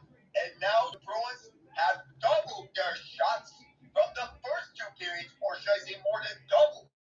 Holy cow, Alec. Again, that is excellent work from Bobrovsky. Just when I was asking for it when he needed it, he was getting bounced up in the mountains. He's falling down. I think he actually got a piece of that with his gloves. Oh, he might have as well. They were white it happened. Totally. Yeah, I mean, that's absolutely nuts. And again, we talked about it a little bit in the second before that double minor that changed the game where Boston was really pushing and looked good. Now they're pushing and they look good again. It's just too inconsistent. See more. You need to see more of this, especially on Bobrovsky's end, because he has been turning on his game when he's on this Bruins power play. Geeky off the faceoff. Zacha helps him out. Over to Lori and around. Past Geeky. Panthers can't clear. It's Lindholm on the hold. Lindholm around in front. Bobrovsky at the left side. He was tied up. And the Bruins still have not scored a man advantage since game 4 against Toronto. When Brad Marchand passed Cam Neely for the all-time Bruins franchise history playoff lead in goals. They fired 6 shots on the man advantage. And around his goes is Verhaeghe. Goes into this puck. Shot towards the wall. Down he goes. Bruins sweep it over. Sam Bennett on the hole. Glove down by Tkachuk. Boy, this is a no. Down goes one of the Bruins. That was Pavel up front. This puck comes loose. Off of Ekman's skate. Frederick slowed down. Bennett away from him. It's loose for Rodriguez. Can't hold it for too long. 5:53 to go. The Bruins don't need it too. Verhaeghe back the other direction. Tied up by Bruins. Slam down on the ice. This Wayman grabs it over his right. Chaos unfolding here in the later stage of the third. I feel Bennett made the clearing. Tkachuk picked that one up. He had 2 Boston Bruins right in his grill. And if he didn't pull back, he probably would have got his head taken off. I don't know if that one bounced off of Kulikov or the right gloves of Sergei Bobrovsky, but you could psychic so I could even mention it. How the heck did Boston not score there? And you wonder, we both wonder, everyone wonder, how in the world did Pat stay out? He still continue on this mystery. Well, we have to look from all angles. From an angle that we can determine, yes, we have a final score from Indy, the speed capital of the U.S. The Pacers with a 111-106 victory. They are back in the series behind the 35 points from Tyrese Halliburton to go with 7 assists. Pascal Siakam 26 points and 7 rebounds on 9 of 14. Against the Knicks, I just enjoyed watching the Pacers during that play inside. Hopefully they can get this one tied up. Honestly, Alec, it'd be nice if all these series can go a little bit longer here because we need to cover some basketball. I mean, Cleveland's making things interesting with the Celtics, to be fair, and the Timberwolves. They're champs on all fronts. Yeah, I think it's been a good playoffs on that side, so we'll have to circle back and probably communicate and see what we can go ahead and cover. About covering the Stanley Cup playoffs, but there's a couple matchups on the NBA side that have my eye. I mean, there's some matchups as well. The OKC Dallas matchup, that's even up at 1. PJ Washington with a big game. The Knicks Pacers series could go deeper than what we initially expected, and I'm not going to count out the Cavs either. No, you can't. Not after that. I guess I can't count out the Boston Bruins just yet. But man, oh man, it really feels like they needed to score on that push. How many more of those can they get with 5:46 left to go here? You want one or both goals that are going to get back. Colorado, they got 1, but Sure. Stars, they needed 3, and they had 3 of the 4 goals that need to get back, and the comeback hopes died down with the S.O. Lindell empty netter. Panthers win the face-off as Nico Mikla fakes the slapper. Bruins trying to clear this one down and get some attacking time. Down for the lane for race. Ran a Montour to first there, short of an icing. Shoving it towards the boards. Oh, man. Oh, that was vicious on McAvoy. Barkov was way down, and here's Charlie Coyle trying to escape that at the far corner. He has it. There's a loose stick onto the ice as a resort. Playoff games at TD Garden, dating back to Game 2 of last year's first round series. Trying to extend that streak here. Final 5 here in regulation. Need both goals to tie this one up. Here's a foot pass for Geeky, the first behind the nets. Can't pick this up. It skipped right by him. The body Pastrnak in front. That was swept away from him for a tight angle. His peak on the key. Around for the Bruins, we swing to the round. Lindholm back from Pastrnak. Had trouble holding. Puck down behind the net over to the far corner for the Bruins. The Bruins turnaround shot that flutters wide. On the hole, this is Pastrnak trying to find Dig. That all their skating was Pastrnak, and here's Forsling. He'll wait for some reinforcement. Lindholm was tied right around for the far side of the boards. There's another loose stick. That was Geeky's as Lundell holds it. This puck missed, and Nico Lusterinen. Now, gives over Lindholm. Lusterinen with it. Down low is Lundell. Around the boards to the far side. Rodriguez in the far corner. Tied up by Lindholm. Several pokes at it. That was Geeky there with 3:53. Lundell at the attack end. For Rodriguez. Rodriguez still serving. Fires one on Swayman. This stuff takes a bounce off him. Held in by the man at the far half boards. And around back again. Ross will pick it up. Both teams will make changes. The Ross at the end of his shift. Going back over to the new man on the ice, Lorine. This bounces on deep in the Panthers zone. And Coyle sent this one down. All the way out. Brazo tried it and can't do it now. OEL and Barkov tie him up. Defensive options for the Florida Panthers. Zacha fires this one off of Brosky. Swings it away over to Barkov. He'll be knocked out by McAvoy with 3:13. Through center. The puck inside. Foot race. It's Barkov who swings it away. Coyle stood up by James Van Riemsdyk. It's Zacha at the far corner. Wacky and hacky at it relentlessly. Van Riemsdyk tied up by Barkov. Still no one is going to pick this one up. Van Riemsdyk from Brazo. Bobrovsky jumping onto it with traffic to his right. That was Van Riemsdyk. That was dangerous. Which was good for them, not good for Boston. They were essentially able to kill at least over a minute and 10 seconds of time as that puck was stuck in between the boards.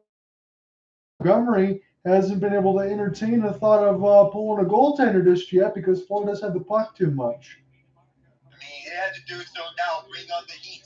It all meant it's like we're starting to heat up, or is it my phone trying to fake things out, given that I had soup before this, and it. Oh, you burned yourself, and hopefully the Florida Panthers don't get burned and lose this 2-goal lead. I mean, it kind of works out that way. As you mentioned, right on cue, Jim Montgomery's pulling Jeremy Swayman. Empty nest out, 6-on-5. Panthers at their defensive move. It's McAvoy. Hounded by Lindell at the near corner. Race for this puck. Lorine sandwiched by Tkachuk. This Panthers defense trying to swarm over the Bruins attack. Tkachuk trying to clear and force this one out. Still, it's a no man's land. Lindell trying to clear. Still their trap. It's Tkachuk trying to hold. The offside is way off. Just held in by Jake DeBrus and held in by Pastrnak under deflection. Yet to make his way to the goal. Here's Van Riemsdyk raising up a big hit. Right behind that, Pastrnak holds. Right place, McAvoy. Around back. Behind the net is Pastrnak. Over to the left wing. Lorine holding. Across for McAvoy. McAvoy back for Lorine with 2 minutes to go. They exchange places. Lorine shot block. Does so a second time. Here's Coyle on the front. Pastrnak in the far boards. Centering down low, Jake DeBrus. Skating right by. Now around the horn this goes is McAvoy jumping on it. Behind the net. Coyle. Through the near corner. Back for Lorine at the point. Has Pastrnak with him. Right side Coyle. Down low and around. Van Riemsdyk. And DeBrus. I thought there was going to be a goal there. I don't know how. You have Coyle and DeBrusque right out front. DeBrusque was just spoon-fed a glorious opportunity. Somehow late arriving stick for Boston keeps it in. And then Van Riemsdyk, DeBrusque hit the top. Oh, so close. They can almost say the word king when that bounced off the crossbar. Ooh. Wow, Boston's come so close. Again, this scoreline from the second period might not dictate as close as we thought this game would be, but you got to give Boston credit. They're charging right now. I mean, if there's the moment that they can carry on this momentum to game 4, it's certainly this period. That's what you got to hope, Alec. I think you said it right. That's what you got to believe in right now if you're Jim Montgomery, is to take a timeout because we've seen the fits and starts in this Boston. I understand what the shot board says, 31-16, but there was spots at the middle of that second period before that double minor against Lori. There was spots now. There was chances maybe within the first 8 minutes of the third period.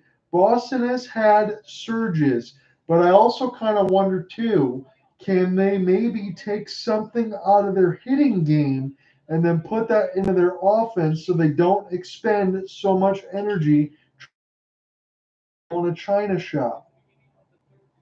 And for Jake DeBrusque with 6 hits thus far in this game, you normally not think of him as a hitting option. Right. But now, if us mentioning about the most physical teams in the league, the Bruins are one of the most physical teams in the league. That means everybody's chiming in physically. DeBrusque, who blocks out the Cleveland Panthers in this moment, and that's the case in this game. Tkachuk on the takeaway to the right side for Reinhart, backed it off the boards. He can seal this, and he does. 1:24 to go, and the Panthers are that span away from taking a 2-1 series lead. So they had a 3-0 lead going in. Be 5-2, might be right where it is. Gaping net or not, I guess it's got to feel good for Sam Reinhart to beat the defense, chip it off the wall to himself, and finish it. Good work. That's a good moment for Florida as they're going to cruise home with the victory. Just banked it off the boards to himself on the self pass, and then just fired it at the end to end comeback hopes for the Bruins. There will be no Green Eagle comeback this time around, as was pointed out earlier on the graphic. I think I need to send Mason Lori a fruit basket. I feel bad for him. After that double minor, Tony refocused himself, got his head back in this game at the primary assist on the second Bruins goal. And for this kid, I wonder how much pressure will be on him. I know Boston Maple's watching him, and to an extent, Ohio State University is watching him. Yeah, because you just got beat off the bank play, although it was a wide open net. But 5-2, that's the scoreline now. Alec's going to finish it off, but this was a dominating effort for the Panthers. Yes. Ducks and Edmonton Oilers soon to find out what would happen, what the Oilers would do. We're waiting to see if there's going to be Draisaitl or not. We're in the last minute, and we have a skirmish.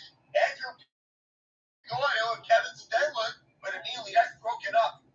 I mean, they gave Andrew Peak about the first 3 cross checks, and then when he got to 5, they had to blow a whistle. I mean, they had to. I mean, 3 there, well, they're going to let that slide for a moment. 5, yeah, that's too much.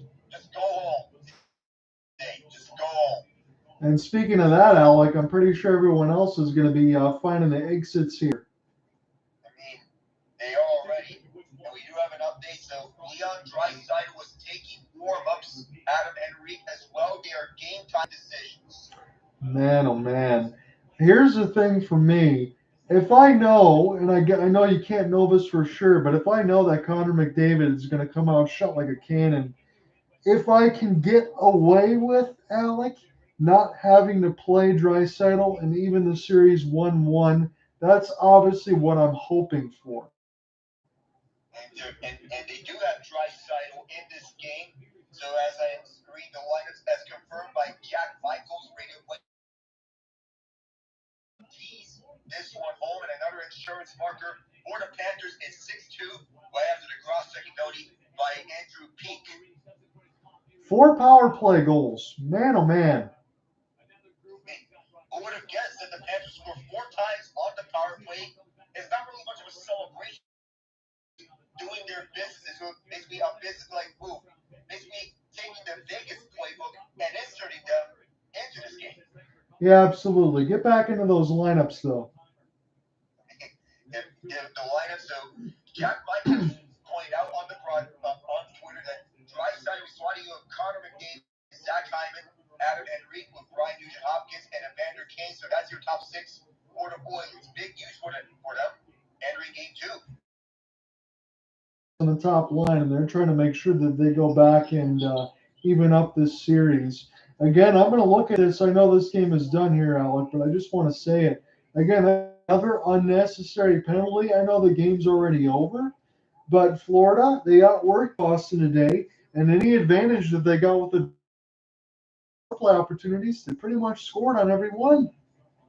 In 4 out of 6 tries, which they scored on the man advantage. The Panthers' power play has come here in game 3. They put the work, the hard hats on, Yeah. and as we have a scuffle here to end off game 3, they're still going at it.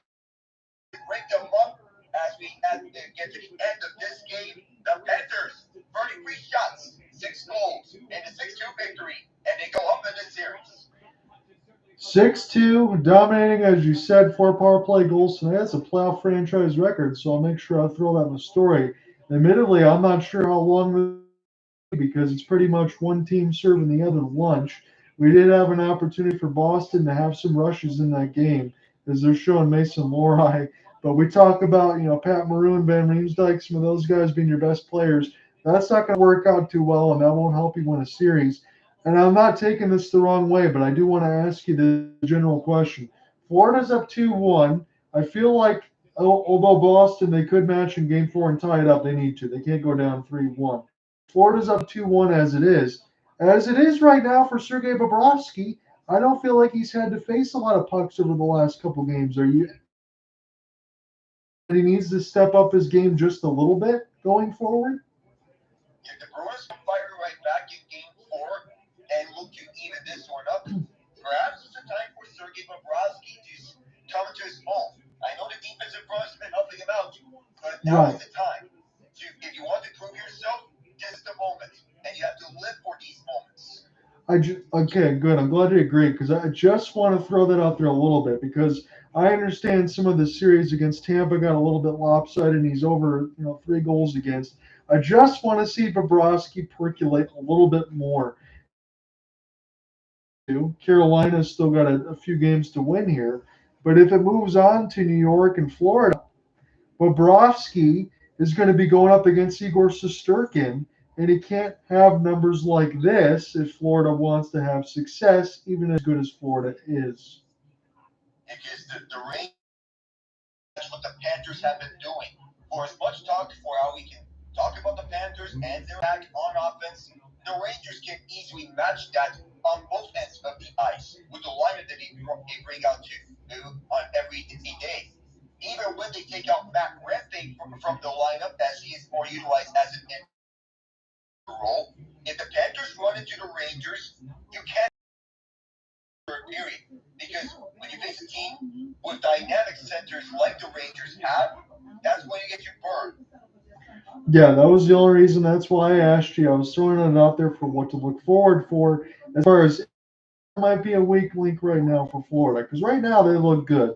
I'm just throwing that out there for the next potential round when we get into the conference finals. Because it almost certainly feels like we have our 2 teams out front.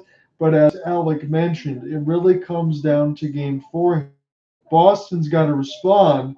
And then the next couple of days, when we get to the Sunday side of it, all of our eyes are going to be on Brad Marchand's availability. And we'll see if he's going to be available for game 4. If he's not, who knows what's going to happen to him. Maybe they bring back Jesper Boquist onto the lineup or add someone onto the lineup for an extra punch. Because they can't use Danton Heinen right now. He's hurt. Do they go or do they go with 7 defensemen?